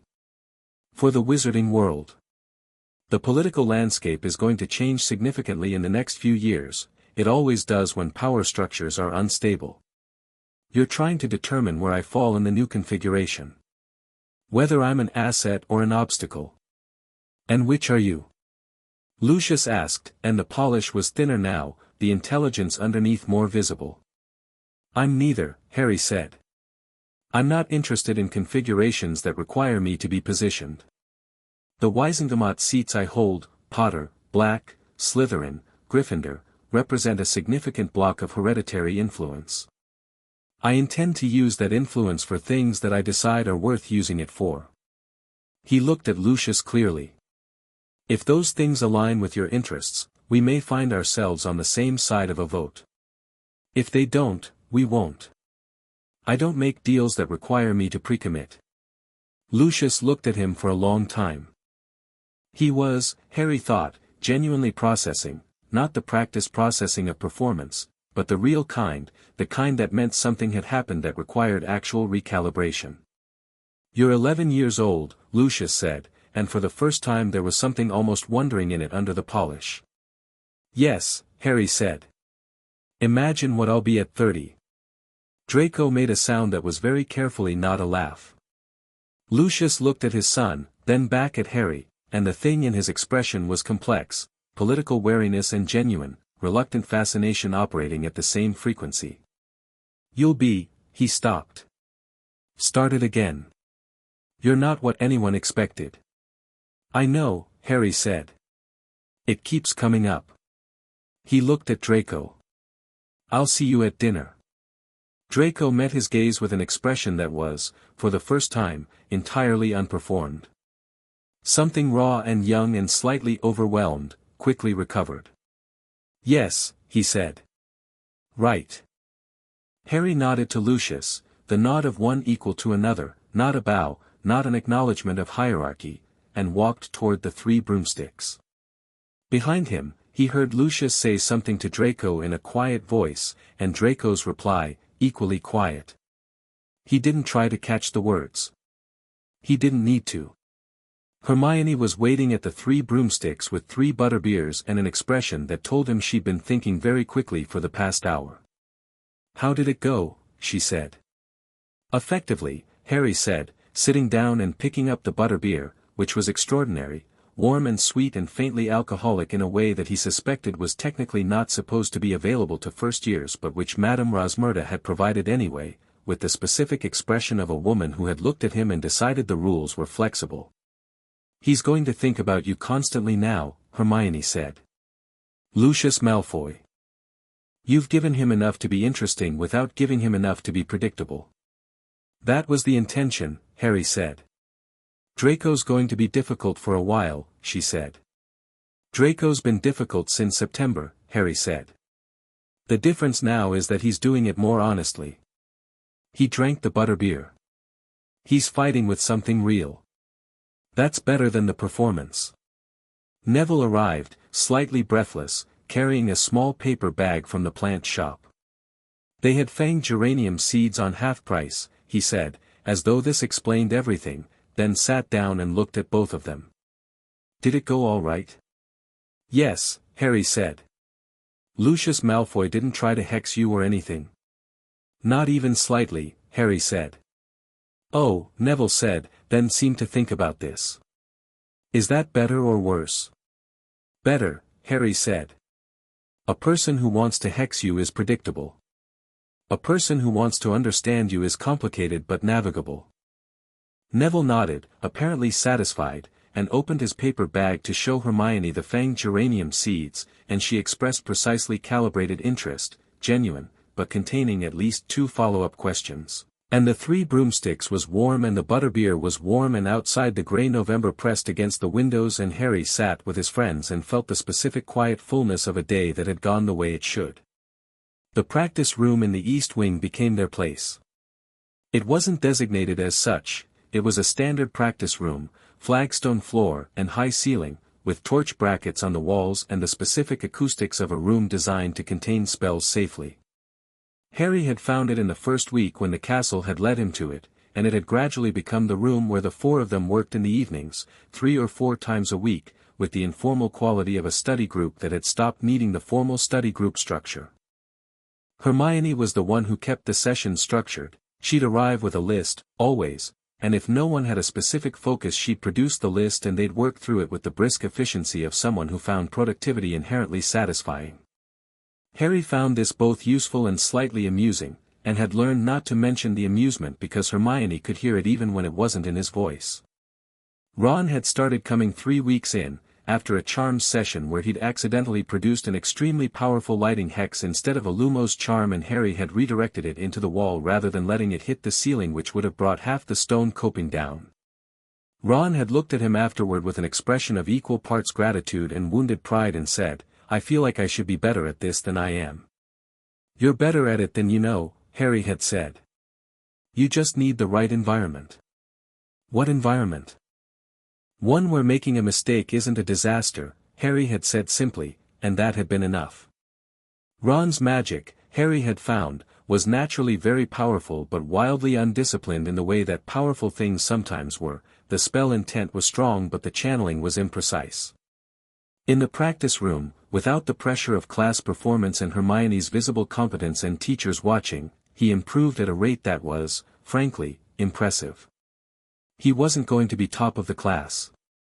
He was going to be someone you very much wanted on your side in a problem, which Harry thought was more useful than top of the class in several significant scenarios. The layered shield project had progressed substantially. Hermione's anchor principle had worked. In practice, it required the caster to identify a specific conviction, something concrete and personal, and use it as the foundation point for the depth element.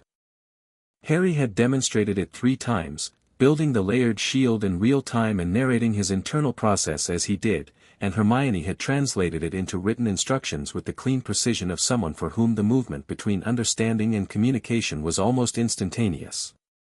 Neville had taken to it with surprising ease, once Hermione had explained the anchor principle. His anchor, he'd said quietly one evening when they were doing the second run of practice, was the plant that had grown 3 inches in 40 seconds that Tuesday when he'd stopped trying to force it and simply believed it was going to happen. The certainty that his own magic was real and present and waiting, not broken.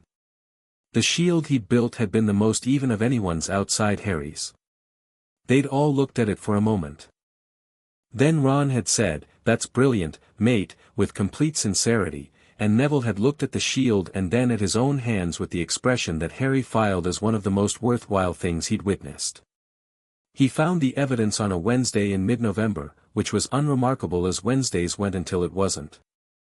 He'd been in the library after dinner, using the codex to cross-reference a section on concealment enchantments that he'd noticed were structurally similar to the enchantment on the third-floor door, not the same enchantment, but the same philosophy, which told him something about who had designed the protective sequence below and what their theoretical framework was. It was, as a problem, interesting. He'd been there an hour when the castle's ambient awareness shifted. It was subtle, the library was quiet and he was well below the third floor and there was no physical indicator, but the specific quality of attention that the castle had been extending to him since September changed in the way a person's attention changes when something requires them to look sharply in a particular direction. He closed the codex and left the library. He went to the 7th floor corridor first, not because he'd been directed to but because there was something in the castle's quality that said here without being explicit about it.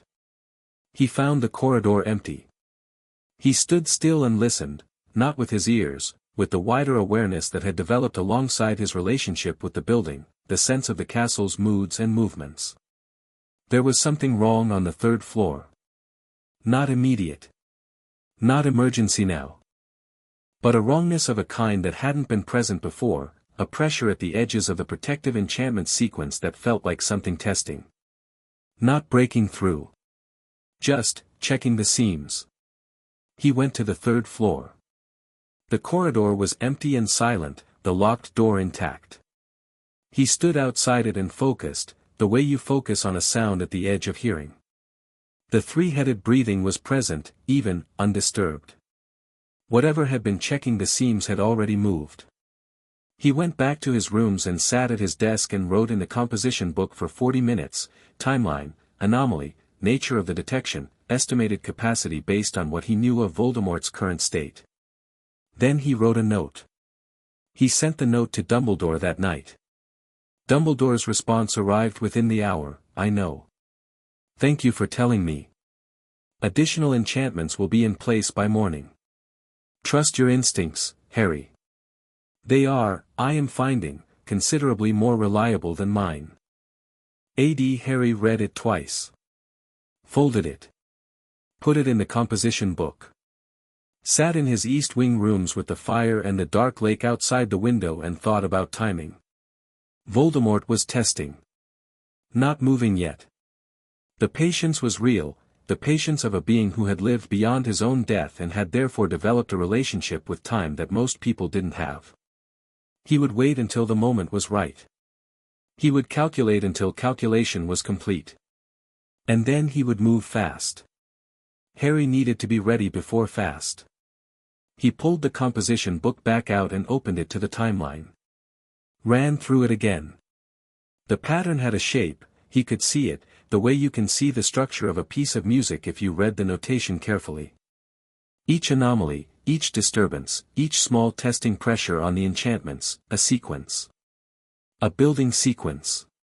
He wrote at the bottom of the page, "Before Christmas. He'll move before Christmas." He looked at this for a moment. Then he underlined it. Then he went to bed, because he had Transfiguration at 7 and McGonagall had left a Chapter 12 challenge on his desk the previous day that he was looking forward to, and because the shape of the problem was clear and the preparation was underway and worry was one of the more expensive forms of thinking. He fell asleep quickly. The castle was warm around him, and in the deep structural awareness that had become as natural as breathing, he felt it settle, the specific quality of a very large and ancient thing drawing close around someone it recognized as its own. Chapter 5. The Stone and the Shadow. December arrived cold and absolute, the kind of cold that made the castle feel like a ship in deep water, insulated, self-contained, the outside world a thing of reduced relevance. The mountains disappeared into low cloud most mornings, and the lake became a flat pewter mirror, and the corridors smelled of wood smoke and pine from the Christmas decorations that had appeared overnight in the first week, enchanted by Flitwick with the specific joy of a man who considered seasonal decoration a legitimate magical art form. Harry noticed the decorations. He also noticed that Quirrell had stopped eating breakfast. Not entirely. He appeared at the staff table some mornings for perhaps 10 minutes, took very little, and left with the particular quality of someone under instruction to maintain appearances without being given the energy to do it convincingly. The presence in the turban was burning hotter.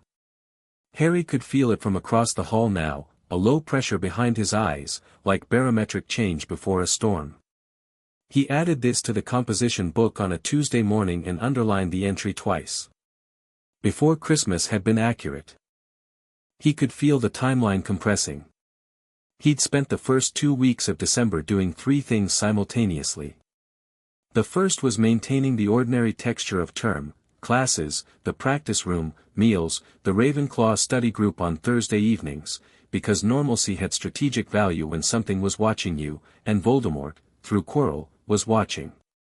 The second was a systematic review of the protective enchantment documentation Dumbledore had sent to his rooms, which he'd read 4 times and had memorized in the specific way he memorized things that might require recall under pressure, which was differently from the way he memorized things for academic purposes.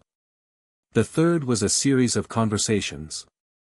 He spoke to Flitwick about advanced charm sequencing, specifically the interaction between movement-sensitive enchantments and proximity wards, framed as academic curiosity about the theory, which Flitwick engaged with happily and technically and produced 3 whiteboards worth of notation that were genuinely useful.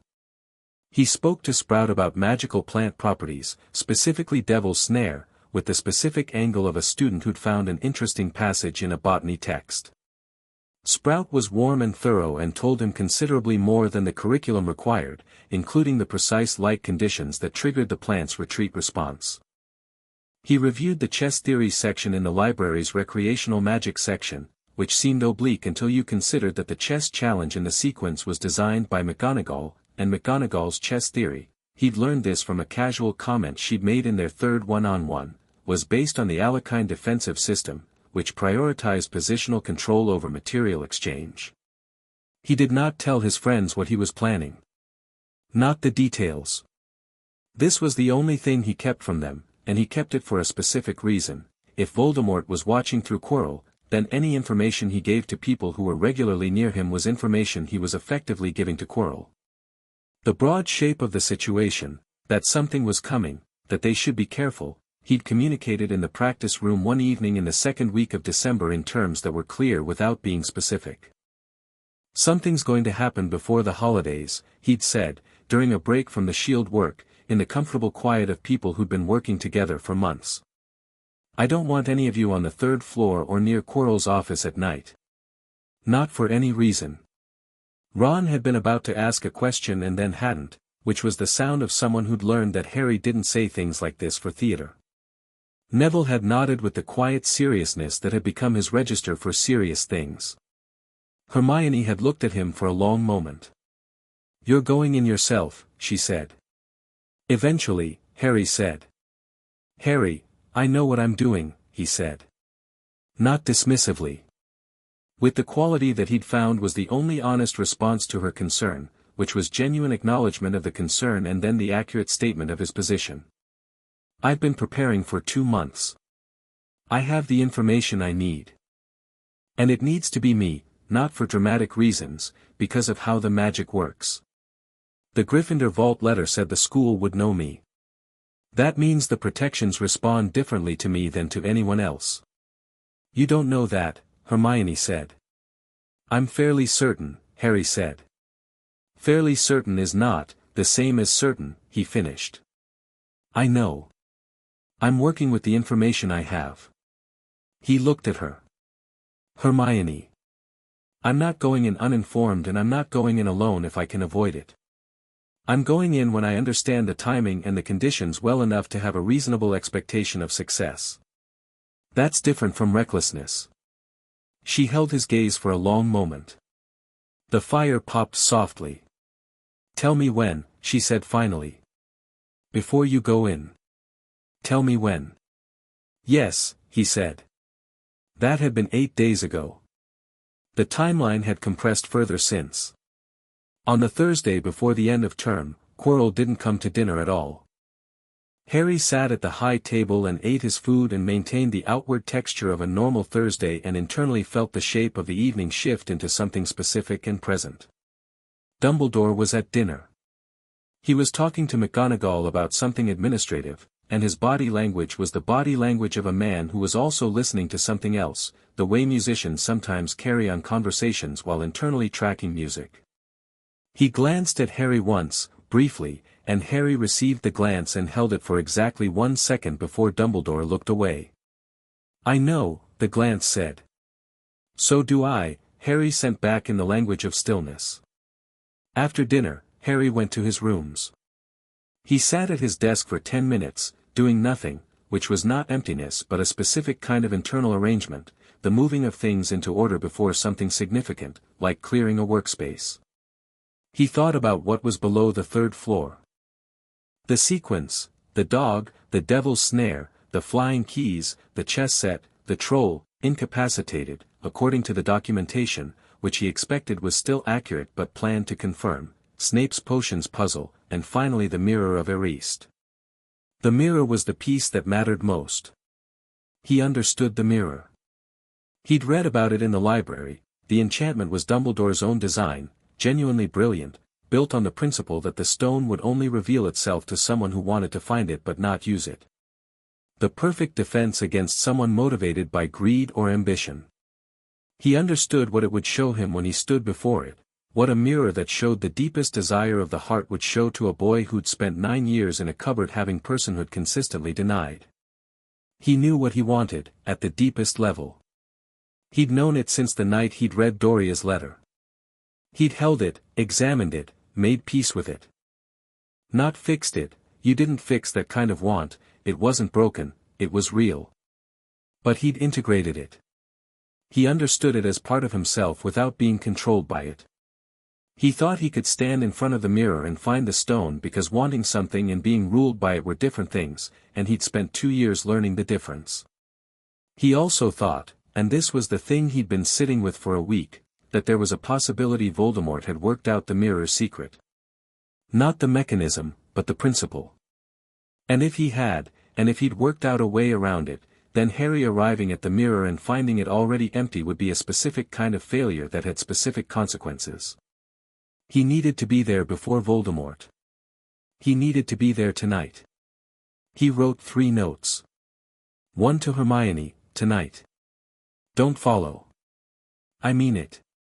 1 to Neville, stay in the common room tonight. 1 to Ron, watch out for the others.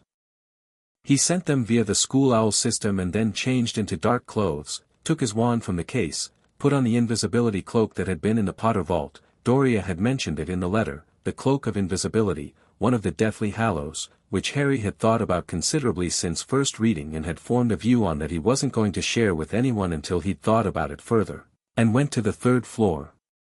The corridor was empty and dark, the single torch at the far end guttering in a draft from somewhere. Harry stood outside the locked door and listened. 3 breathing patterns, overlapping, the specific rhythm of sleep. Fluffy was asleep. He tried the lock. It was a basic locking charm at the door level, the serious enchantments were below, and it opened for him the way everything in the castle opened for him when he put genuine intent into it, with the specific quality of a building recognizing a key it was designed to fit. He pushed the door open.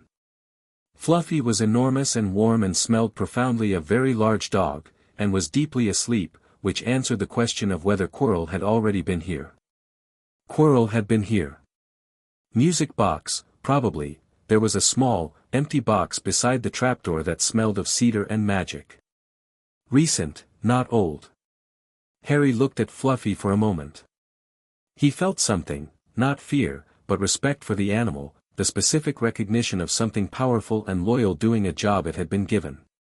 He stepped carefully around the three enormous heads, each one snoring independently and impressively, and found the trapdoor. He opened it and dropped. The devil's snare was immediate, dark tendrils reaching for his arms and legs before his feet had fully found the floor. He didn't struggle, which was the first principle, and he produced the light charm in the same motion as landing, a bright, warm beam from his wand tip rather than a fire, faster, more precise, less likely to damage anything he'd need later. The snare recoiled from the light and he stepped through it in 4 careful steps, tracking which tendrils were retreating toward the ceiling and which were simply withdrawing horizontally, and came out the other side without a mark. The flying keys chamber was lit by thousands of the things, an enormous wheeling flock of winged keys circling a high-ceilinged room with a broomstick on one wall and a locked door on the other. He looked at them for about 10 seconds, identified the slightly different flight pattern of the right key. It was the large, old-fashioned one with a slightly bent wing, moving in an irregular pattern precisely because the wing had been damaged, probably by Quirrell's previous attempt, and took the broom. He was faster on a broom than Quirrell, or whatever Quirrell's host-restricted flying capacity was. He had the key in 15 seconds, the door open in 20, and was through before any of the other keys had registered the theft as significant. The chess set. He stood at the edge of the board and looked at it for a moment. Enormous pieces, stone, enchanted to attack and replace as needed, the board stretching 30 feet across. He'd reviewed the Alekine defensive system. He'd thought about McGonagall's specific application of it. He understood the challenge: play correctly and the pieces moved aside and let you through. Play incorrectly and you were placed in check and the pieces responded accordingly. He took the knight's position, the correct piece for Alekine's opening response, and felt the board respond, the other pieces turning to acknowledge the opening gambit. He played the first 6 moves from memory, the Alekine defensive sequence, and the board complied with each one, pieces moving in response with the mechanical elegance of enchanted stone. On the 7th move he deviated, not randomly, but with a specific positional choice that McGonagall had mentioned once, in the context of the Alekine's weakness, that she'd read about in a Grandmaster annotation. He'd remembered it because he remembered everything, and because the deviation was precisely the kind of structural elegance that McGonagall would find aesthetically compelling. The Queen paused.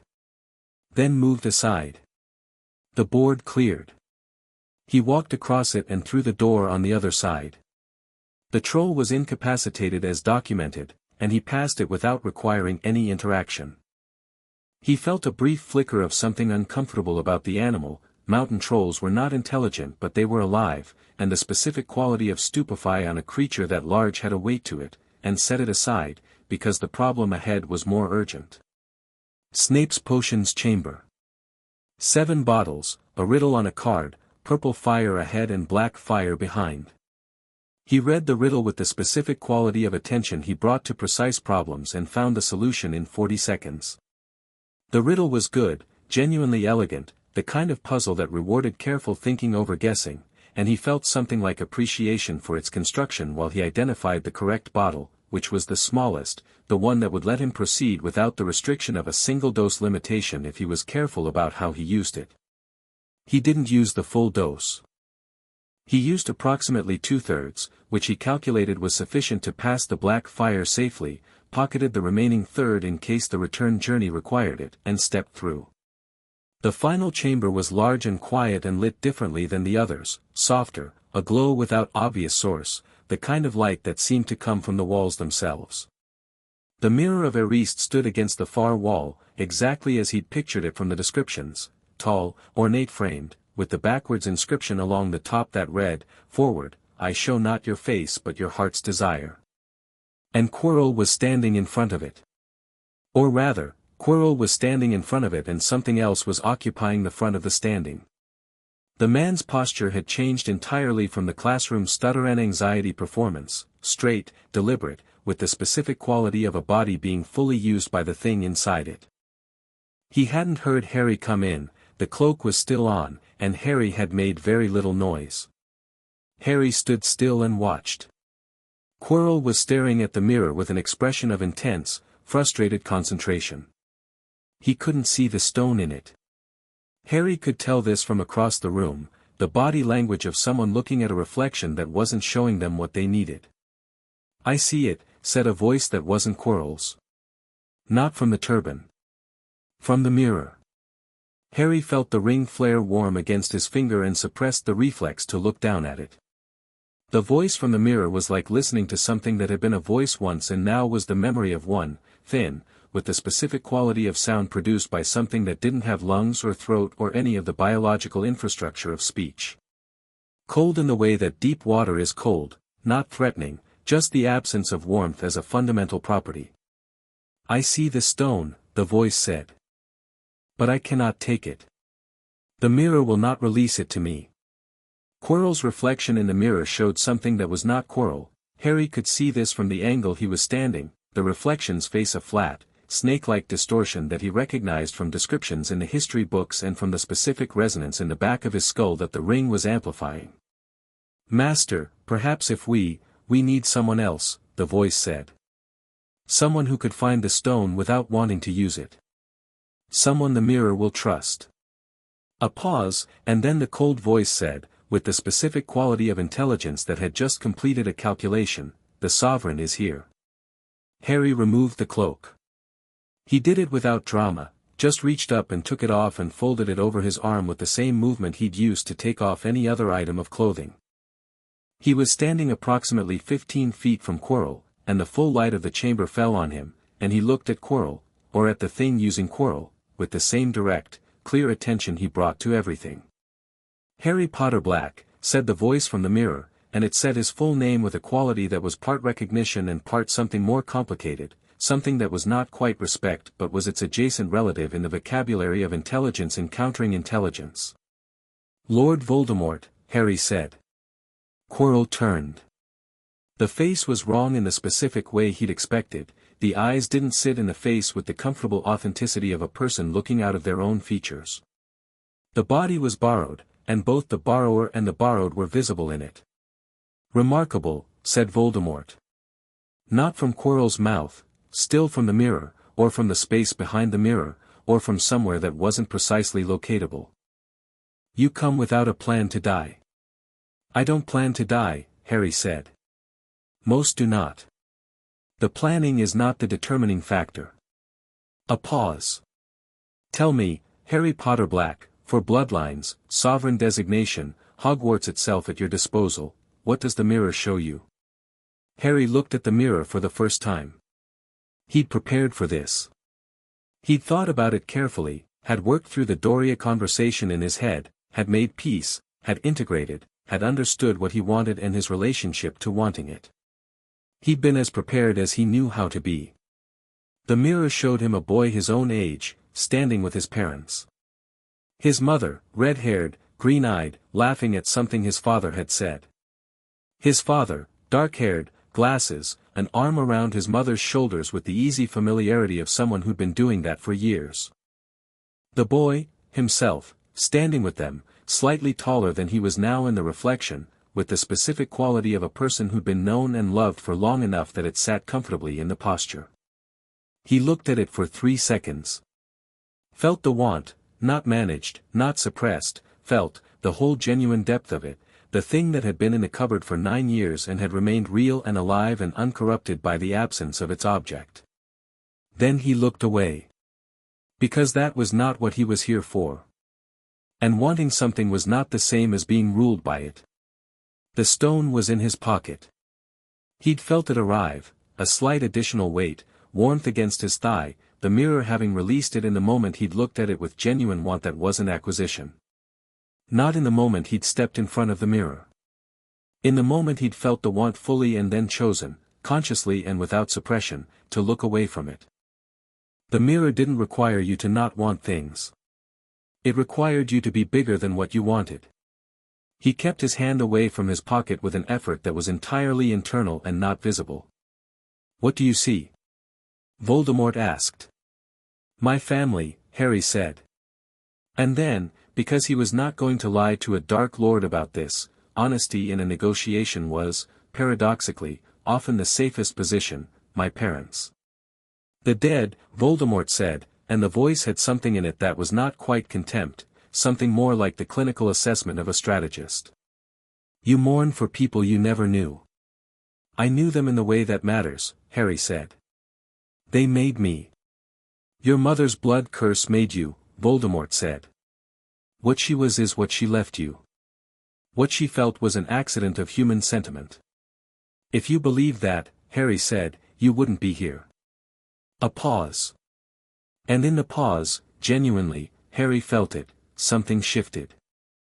A quality of attention, flat and absolute, that turned to him from behind the mirror with the specific weight of a being who hadn't been surprised in decades encountering something that surprised it. Explain, Voldemort said, and there was no command in the word, just the pure request of a mind that had decided a statement was worth pursuing. If love was just an accident of sentiment, Harry said, it wouldn't be powerful enough to stop you. But it did stop you. So either your model is wrong or you're standing here 9 years later looking for a stone that gives you back the life you lost. He paused. Which means some part of you knows the model is wrong.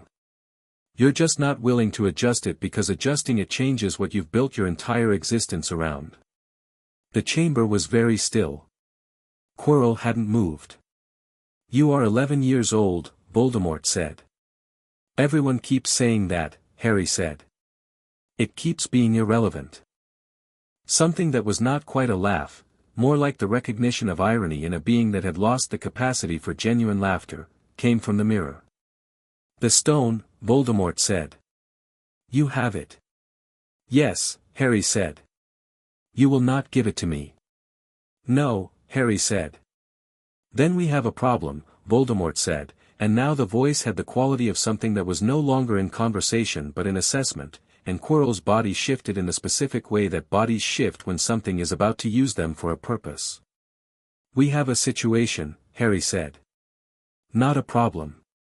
A situation has options. Name one. You leave Quirrell and move on, Harry said. You're not destroyed, we both know you're not destroyable in this form. You have, I've counted at least one other anchor, possibly more. Leaving Quirrell costs you this particular body and this particular opportunity and a significant amount of time. But you're not gone. You come back a different way, at a different time.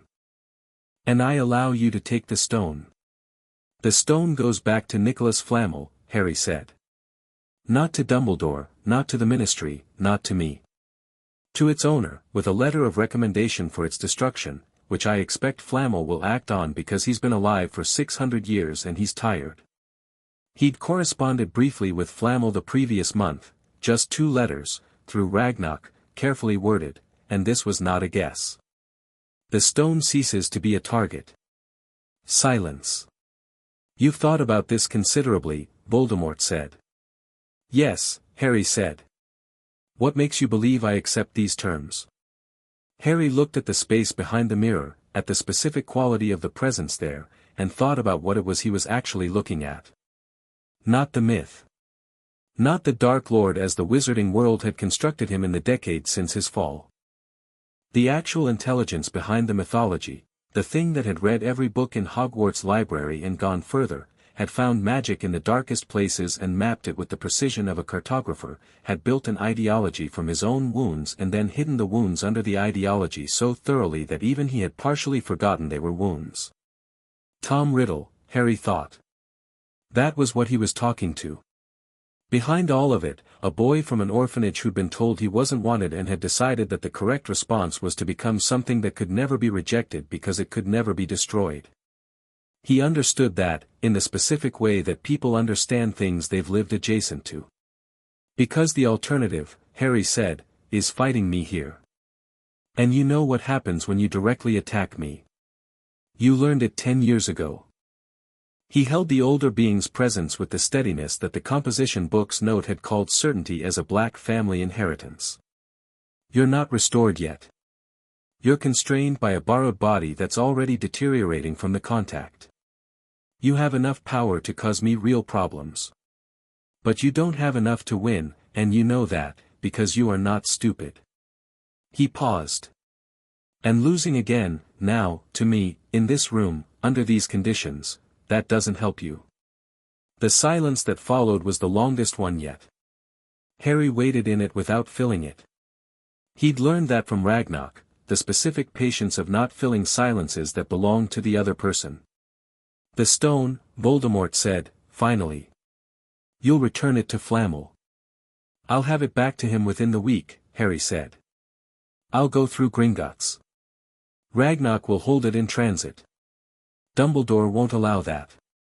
Dumbledore doesn't get a choice, Harry said simply. The stone isn't his. Another pause. And then, something that was neither surrender nor agreement but was the specific quality of a very intelligent being deciding that the board had been played correctly and the current position was untenable. You are going to be a great deal of trouble, Voldemort said, and there was something in the cold voice that was almost genuine. Almost the sound of one mind recognizing another without the overlay of strategy. Probably, Harry agreed. I have one question, Voldemort said. Harry waited. The prophecy says you have a power I know not. The voice was precise, stripped of performance. Is it the love magic? Your mother's sacrifice? Partly, Harry said. And the other part? Harry looked at the mirror, not at his parents' image, which had faded, but at the reflective surface itself, at the faint image of himself looking back. 11 years old, dark-haired, slight, wearing a ring that carried 4 inheritances and standing in a chamber 60 feet below a school that was his in a way nothing else had ever been his. The other part, he said, is that I'm not afraid of you. Silence. Not, Harry continued, because I don't understand what you are. Because I do. Completely. And you are, genuinely terrible, genuinely powerful, genuinely dangerous, and genuinely not someone I want anywhere near the people I care about. He paused. But fear and understanding are different things. I've understood you for 2 years. I've never been afraid of you. The quality of the presence behind the mirror changed. Not became less dangerous.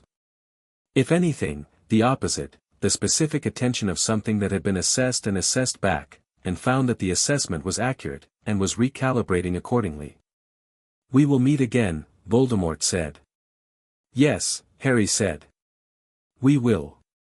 What happened next was not dramatic.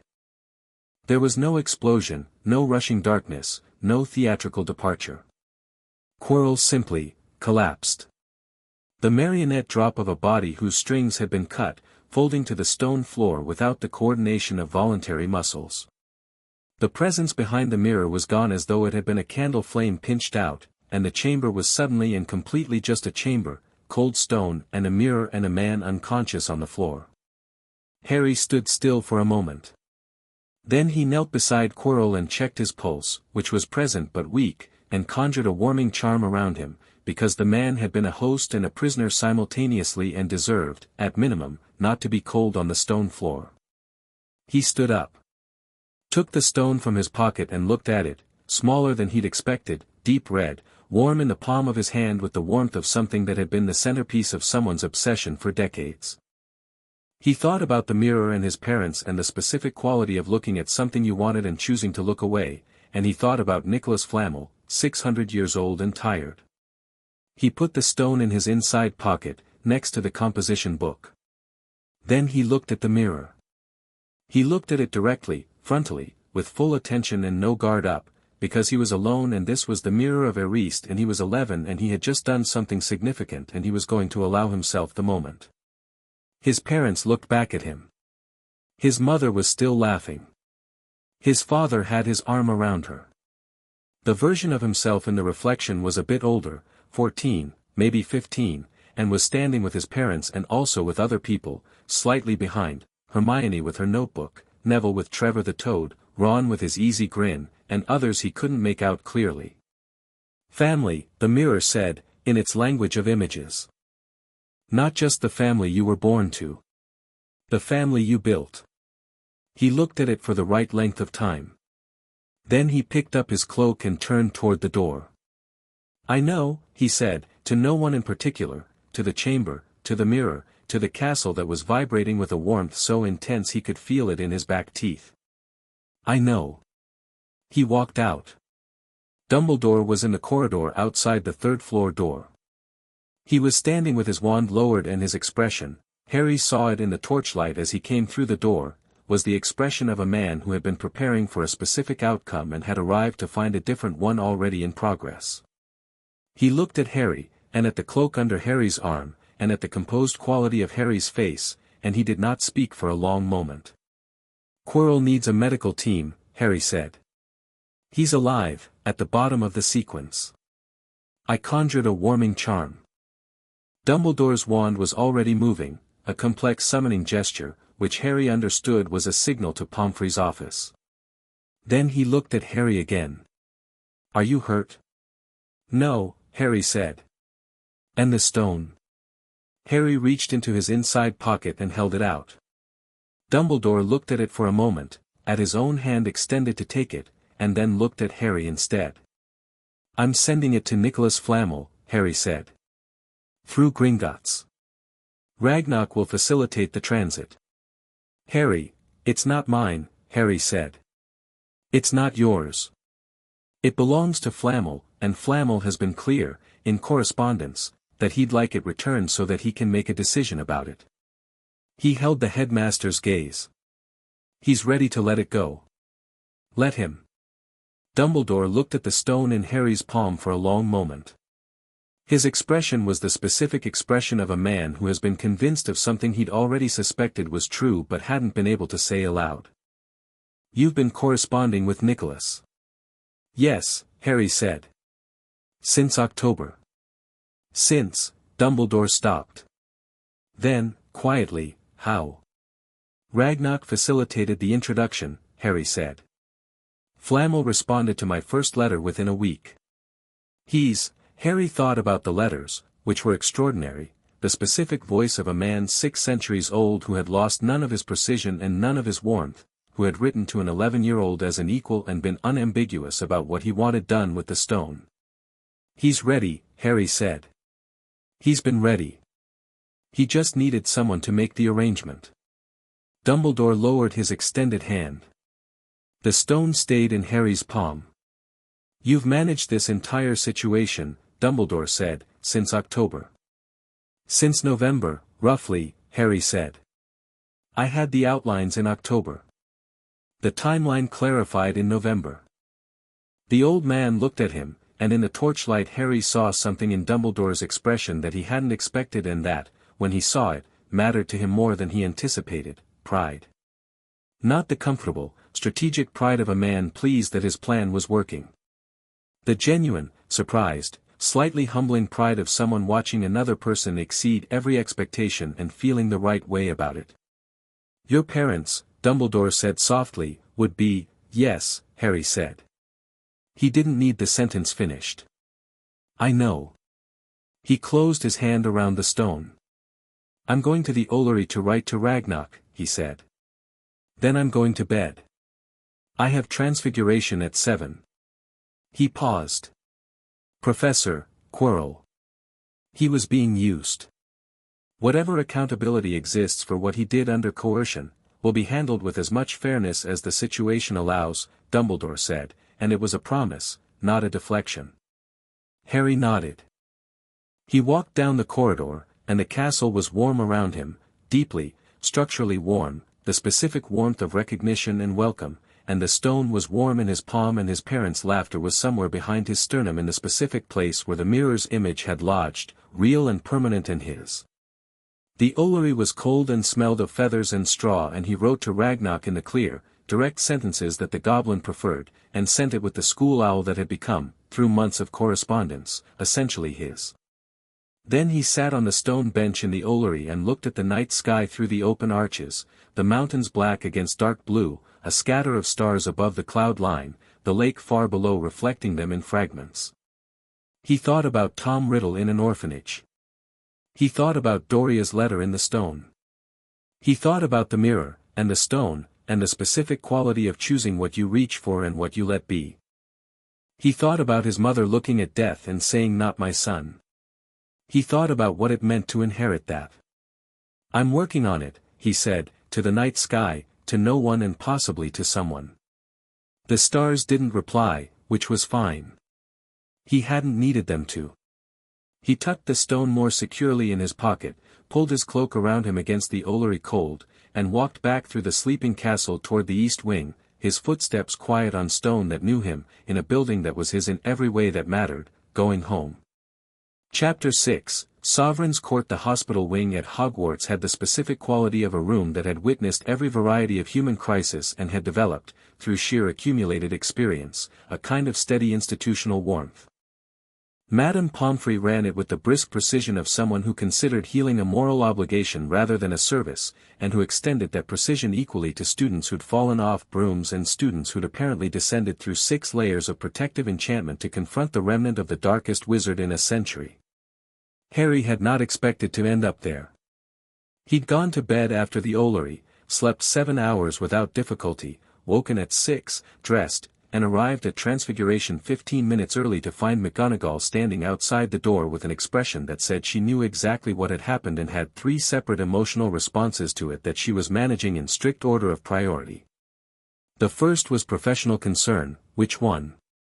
She'd sent him to the hospital wing without discussion. "You descended through 6 layers of lethal enchantment," Pomfrey said, running a diagnostic wand in brisk passes, at 11 years old, alone, the night before the end of term. "The troll was incapacitated," Harry said. Pomfrey gave him the look that look deserved. "You have minor magical exhaustion in your wand arm, a trace of devil's snare contact on your left forearm, slight, treated easily, and what I can only describe as a frankly absurd level of physiological calm for someone who's had the night you've had." "I slept well," Harry said. She looked at him over her wand. Then she summoned a potion from the cabinet with the slightly aggressive efficiency of someone channeling professional frustration into clinical competence, and handed him the vial. "Restorative. Drink it. Sit there for 2 hours. Don't argue with me." "I wasn't going to," Harry said, and drank it. The potion was warm and tasted faintly of ginger and something he couldn't identify, and the mild exhaustion in his arm resolved itself within 10 minutes in the specific way that magical healing worked, not gradually, but in stages, each stage a perceptible click of something returning to its correct position. Neville arrived at 8:15, moving through the door with the particular quality of someone who'd been up since 5 in the morning managing his own worry and had finally decided that asking directly was better than not knowing. He sat in the chair beside Harry's bed and looked at him with wide, steady eyes. "You're all right," Neville said. Not a question, a statement that was also an exhalation. "I'm fine," Harry said. "Pomfrey's keeping me for the morning on precautionary grounds." "I got your note last night," Neville said. "Stay in the common room." "I stayed in the common room." He paused. "Hermione didn't." Harry looked at him. "She got your note and then she sat in the common room for an hour and then she went to stand outside the 3rd floor corridor because she said standing outside it was technically not the same as going in." Neville said this with the tone of someone reporting facts that he considers simultaneously exasperating and completely understandable. "She came back at about 2 in the morning and woke me up to tell me you weren't back yet and she was trying to decide whether to go in." "But she didn't," Harry said. "She didn't," Neville confirmed. "But it was quite close." Ron arrived 10 minutes later, slightly out of breath in the way of someone who'd been told the news from across a crowded common room and had come immediately. He stopped in the doorway, assessed Harry's state with one comprehensive look, and then sat on the end of the bed with the ease of someone who had decided beds were chairs when required. "Everyone's talking about it," Ron said. "Well, not the details. But it's known that something happened with Quirrell, and you're in the hospital wing, and apparently there was something on the 3rd floor." He looked at Harry. "Quirrell's gone. Pomfrey had him transported to St. Mungo's this morning. The story is severe magical illness." "That's accurate enough," Harry said. "Is he going to be all right?" Neville asked. Harry thought about Quirrell on the stone floor, the body abandoned by the thing that had been using it, the weak pulse under his fingers. "I don't know," he said honestly. Hosting a dark presence for an extended period does significant damage. Pomfrey's better placed than me to answer that. Ron was quiet for a moment. Then, did you, he stopped. Revised. Is it over? Not permanently, Harry said. But yes, for now. He looked at both of them. I'll tell you the full version when Hermione's here. She's coming, Neville said. She went to get her notebook. Of course she did, Harry said. Hermione arrived at 8:40 carrying her notebook and wearing the expression of someone who had spent the night oscillating between fear and intellectual engagement and had settled on intellectual engagement as the more productive response. She sat in the second chair, opened the notebook, looked at Harry, and said, "Start from when you got to the third floor." He told them. All of it, the cloak, the Cerberus, the snare, the keys, the chess, the potions, the mirror. He told it directly, without embellishment, the way he'd have written it in the composition book, and they listened with the quality of attention that was different from an audience's attention. They were in it, following the logic and the decisions, occasionally asking a clarifying question. Ron stopped him at the chess sequence and asked 3 technical questions about the Alekhine deviation, and Neville stopped him at the Devil's Snare to ask which direction he'd aimed the light charm, and Hermione stopped him at the mirror. "What did it show you?" she said. He'd expected this question and had decided, in the Ollery the previous night, to answer it honestly when it came. "My parents," he said. "And other people, a bit behind. People I knew." He didn't elaborate on which people, but he looked at the 3 of them for a moment with a directness that was its own kind of answer. Hermione held his gaze. Something moved in her expression, the specific thing that moved when something landed somewhere real. She didn't say anything about it, which was exactly right. "And the stone was in your pocket when you looked," she said. "Yes. Because wanting it and being ruled by it are different things," Harry said. "Yes." She wrote something in the notebook. Then she looked up. "You told Voldemort to leave." "I presented him with a better position than fighting," Harry said. "He's not irrational. He calculated correctly." "He just left," Ron said. "He left Quirrell," Harry said. "He's not gone. I was clear about that last night and I'm clear about it now. He has other anchors. Other resources. He'll find another path." He paused. "But the stone is going to Flamel. The stone gets destroyed. That particular route closes permanently." "And then what?" Neville said. He said it without fear, with the specific quality he'd been developing since September, the quality of someone who'd been finding their feet and had found them solidly enough to ask hard questions from them. "What does he do next?" "I don't know yet," Harry said. "But I will." He looked at all 3 of them. "We will."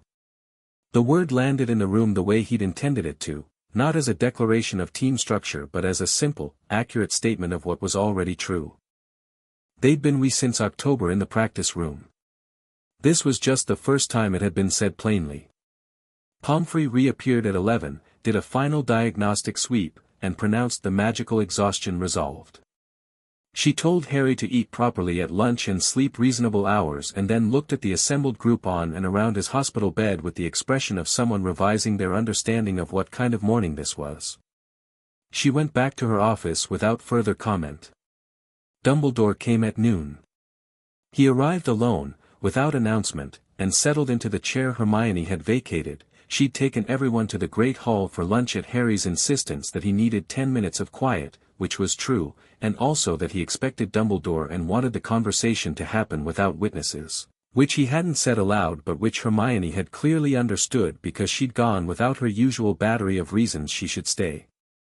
The headmaster looked rested in the specific way that people who've resolved something look rested, not fully, not with the deep ease of someone who has no outstanding concerns, but with the particular quality of a problem that has moved from crisis to complexity, which was a better category to inhabit. "The stone left this morning," Dumbledore said. Ragnock sent a confirmation.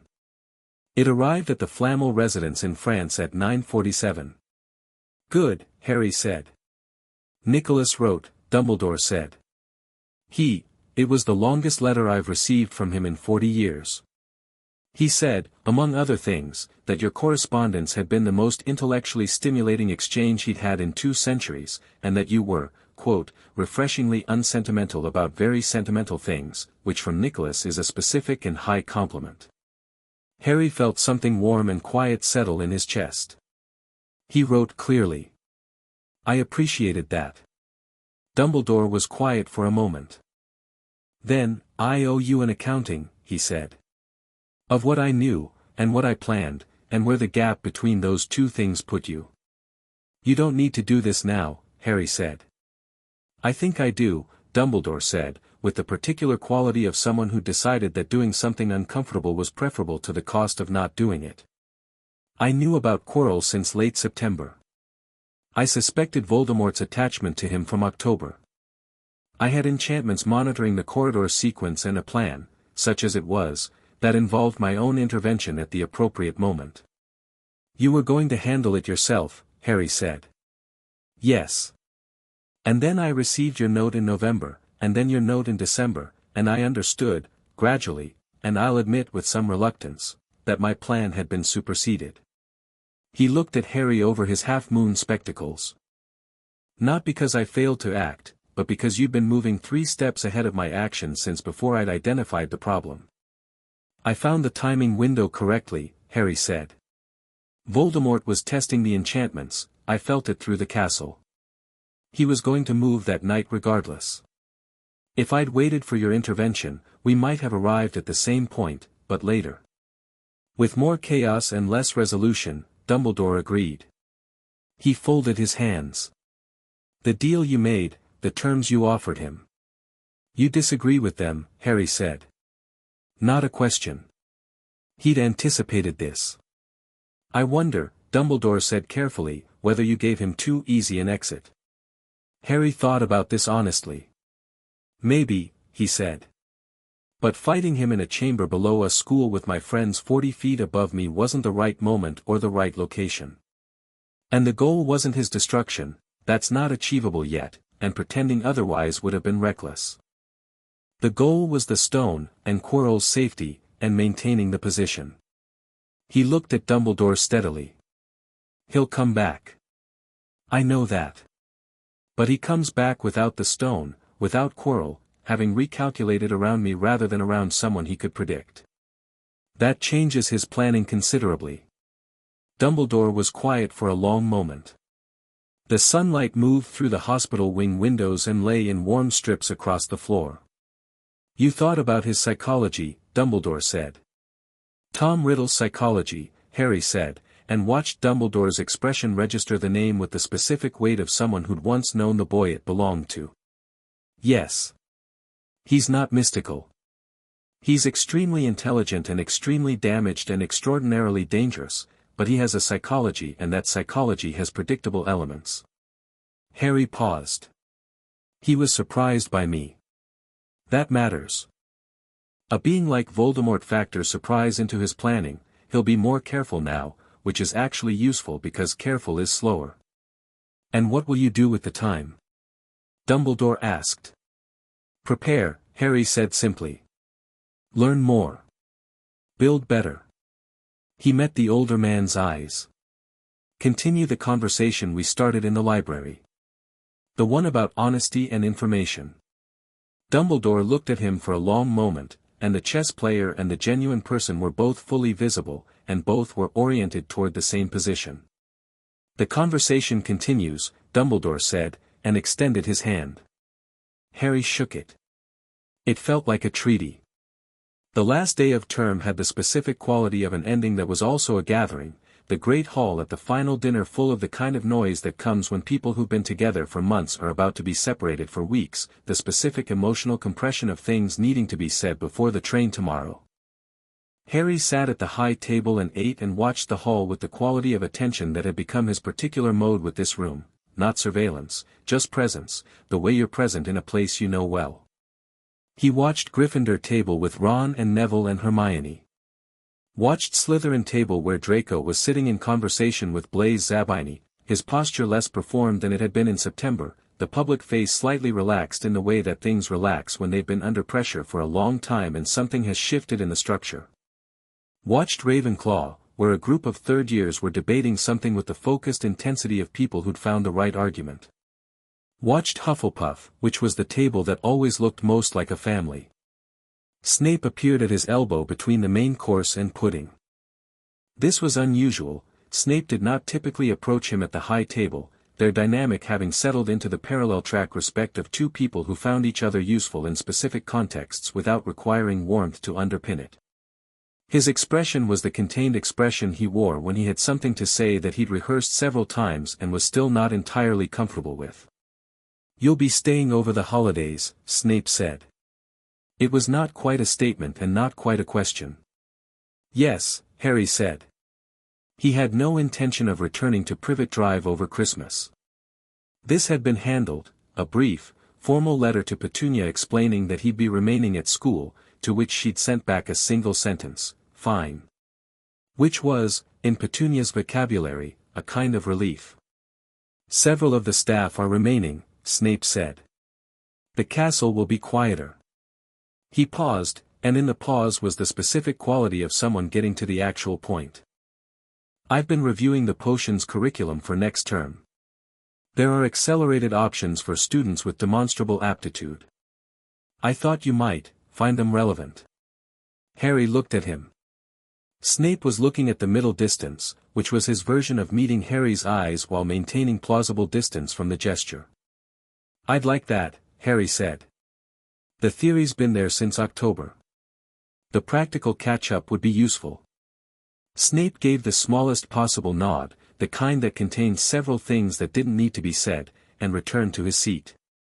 Harry filed this as significant. Not because of what it was, an offer of advanced tutoring from a teacher he'd had a complicated relationship with since September, but because of the specific way Snape had made the offer. Without preamble, without conditions, without the elaborate architecture of pride that usually surrounded any Snape concession. It had been straightforward. For Snape, that was enormous. He thought about Dorea's note in the letter, "Grief makes people complicated when they've carried it too long alone." He thought about a man who'd loved his mother and lost her and had spent 10 years watching Harry's face appear in the world with James Potter's hair and Lily Evans' eyes. He didn't say anything about it. He would never say anything about it. Some things were more useful left unspoken. After pudding, McGonagall appeared at his other side with a wrapped parcel, which she set on the table in front of him with the specific no-nonsense quality of someone who has decided to do something and is not going to make it awkward. "End of term," she said. "A tradition for exceptional students." Harry unwrapped it.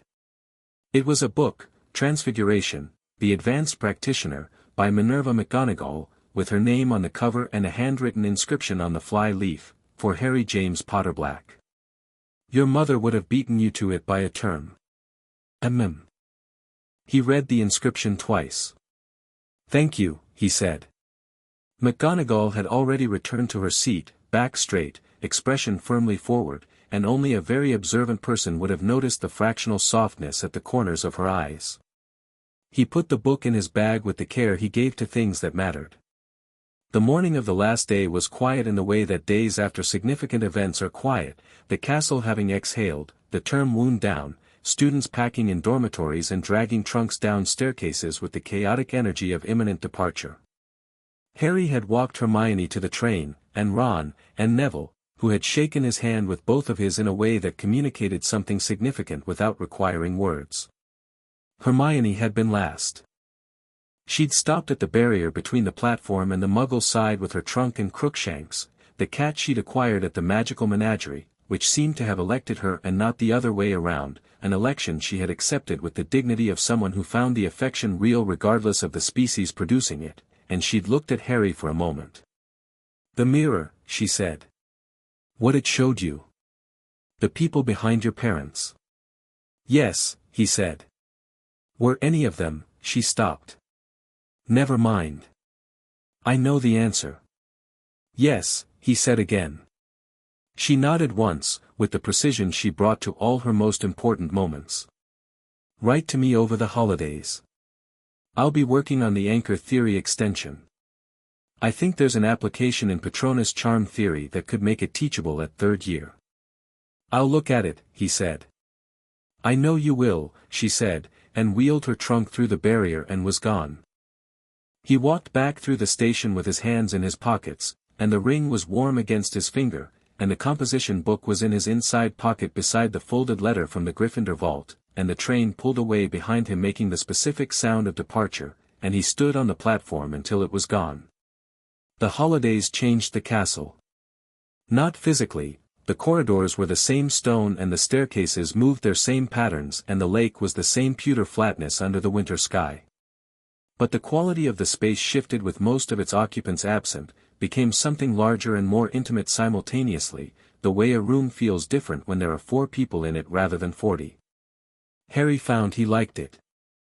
He had 2 weeks of a mostly empty school and a library that was entirely his in the mornings and a practice room that he shared with no one, and he worked through them with the focused pleasure of someone doing exactly what they want to do with time that's genuinely their own.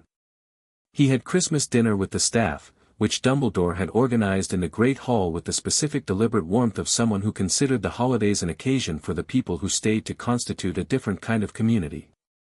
McGonagall had crackers that exploded with spells rather than toys.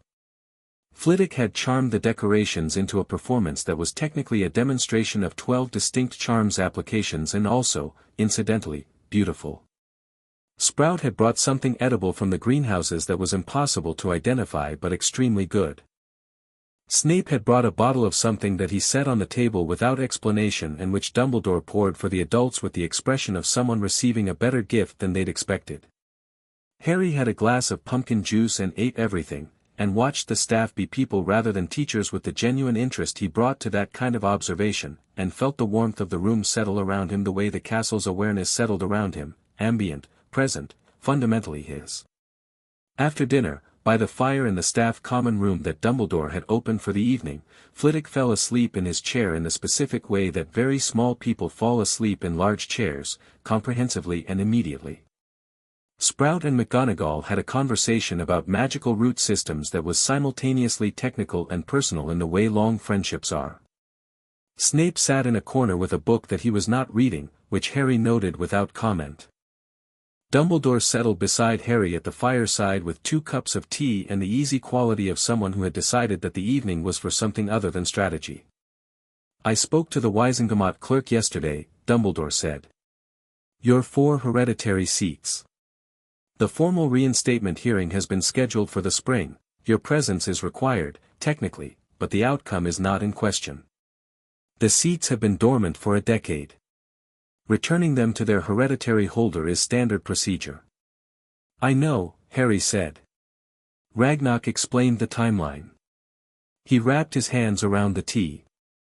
There'll be political commentary. People deciding what it means for me to hold all 4 simultaneously. Considerable commentary, Dumbledore agreed.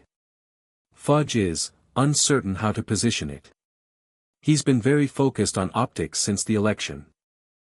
The Potter-Black reinstatement is unambiguously positive in public perception, but 4 seats simultaneously, combined with the sovereign designation, he's worried about power consolidation, Harry said.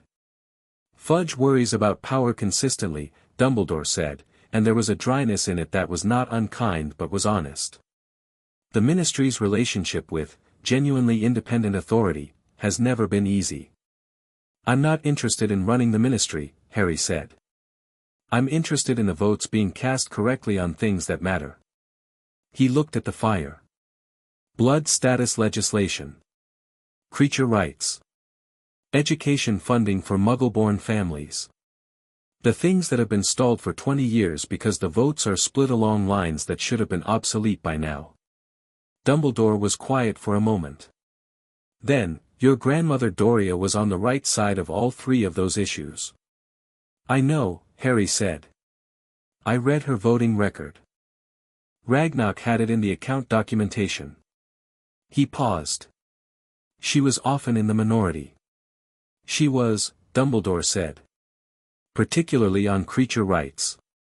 Arcturus nearly disowned her over the house elf position in 1968. She didn't change her vote, Harry said. She did not, Dumbledore agreed, and the warmth in his voice when he said it was genuine. Harry looked at the fire. The composition book was in his room, the timeline updated, the December entry closed. He'd written a new page for the new year, not a plan exactly, more a set of intentions, the things he'd be working toward. The Wizengamot reinstatement.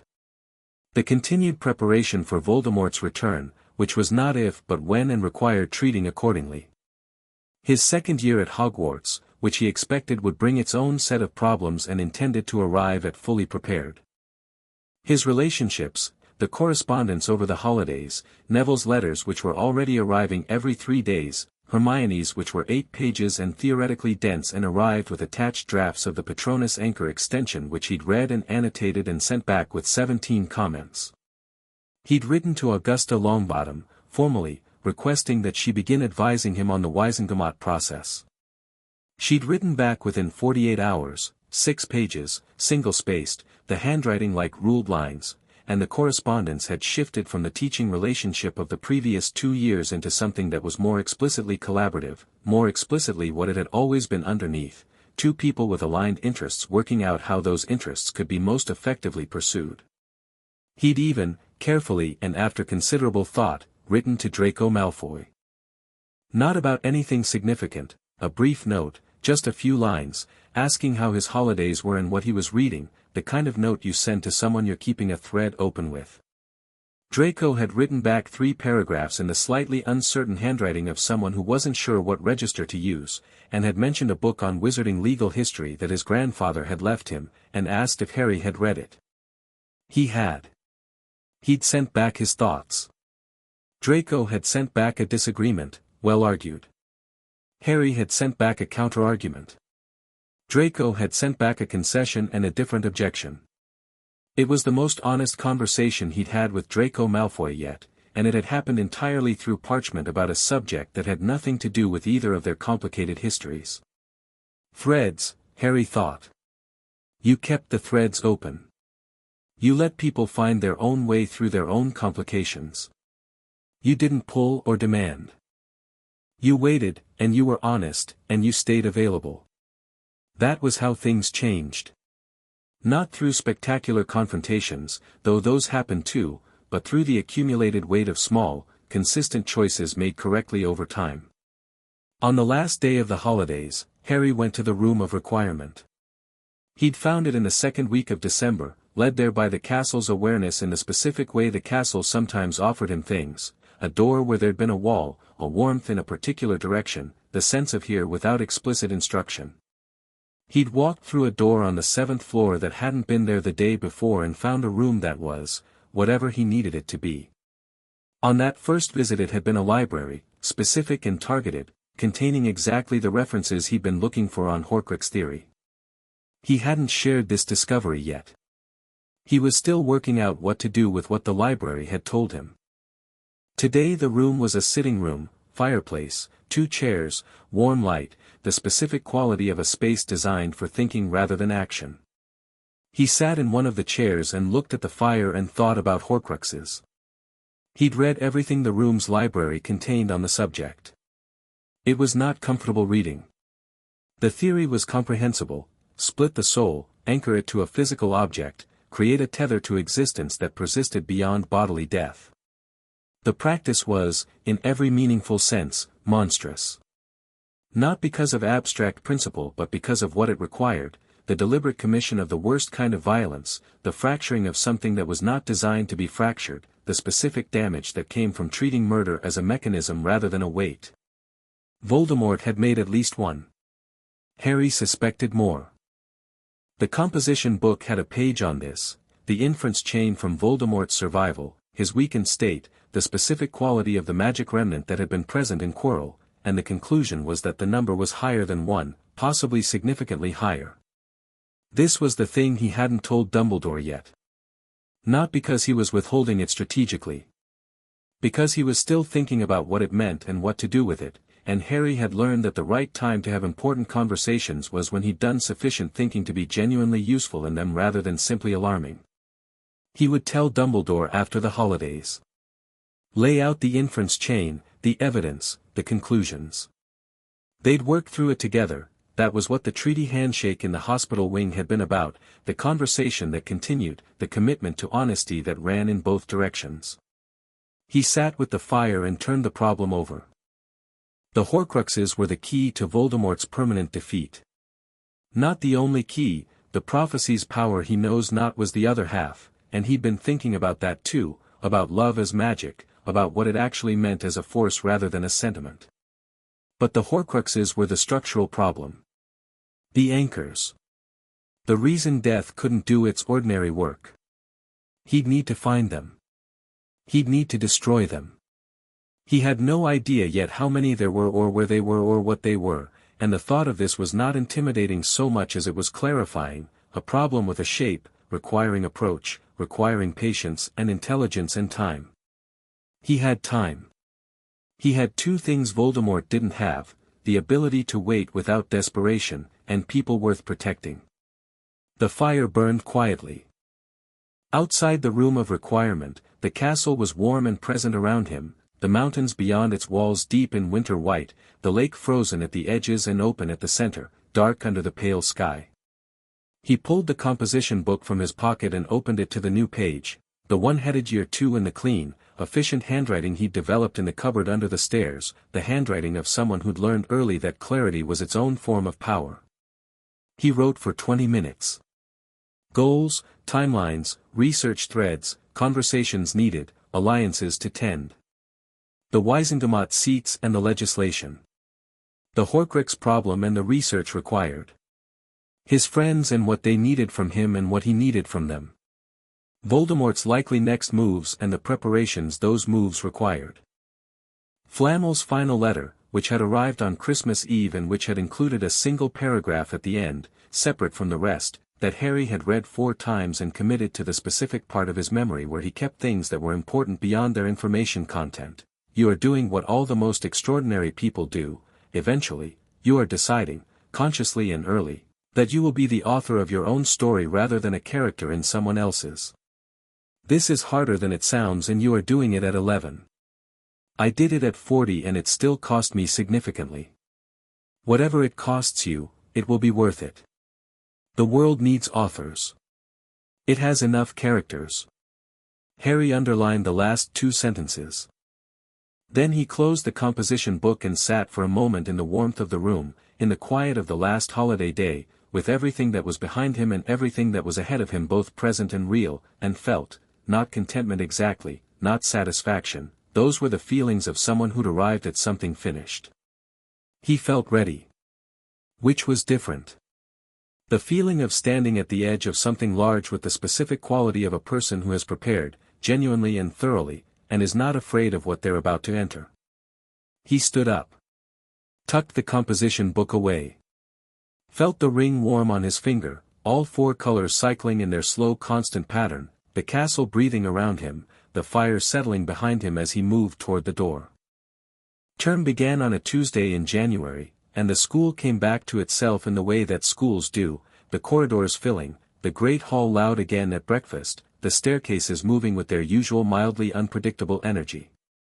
Harry stood at the entrance to the great hall on the first morning back and watched students stream in from the entrance hall, coming off the carriages that had brought them from Hogsmeade Station, dragging trunks and carrying owls and talking with the specific volume of people who'd been apart for 3 weeks and had accumulated things to say.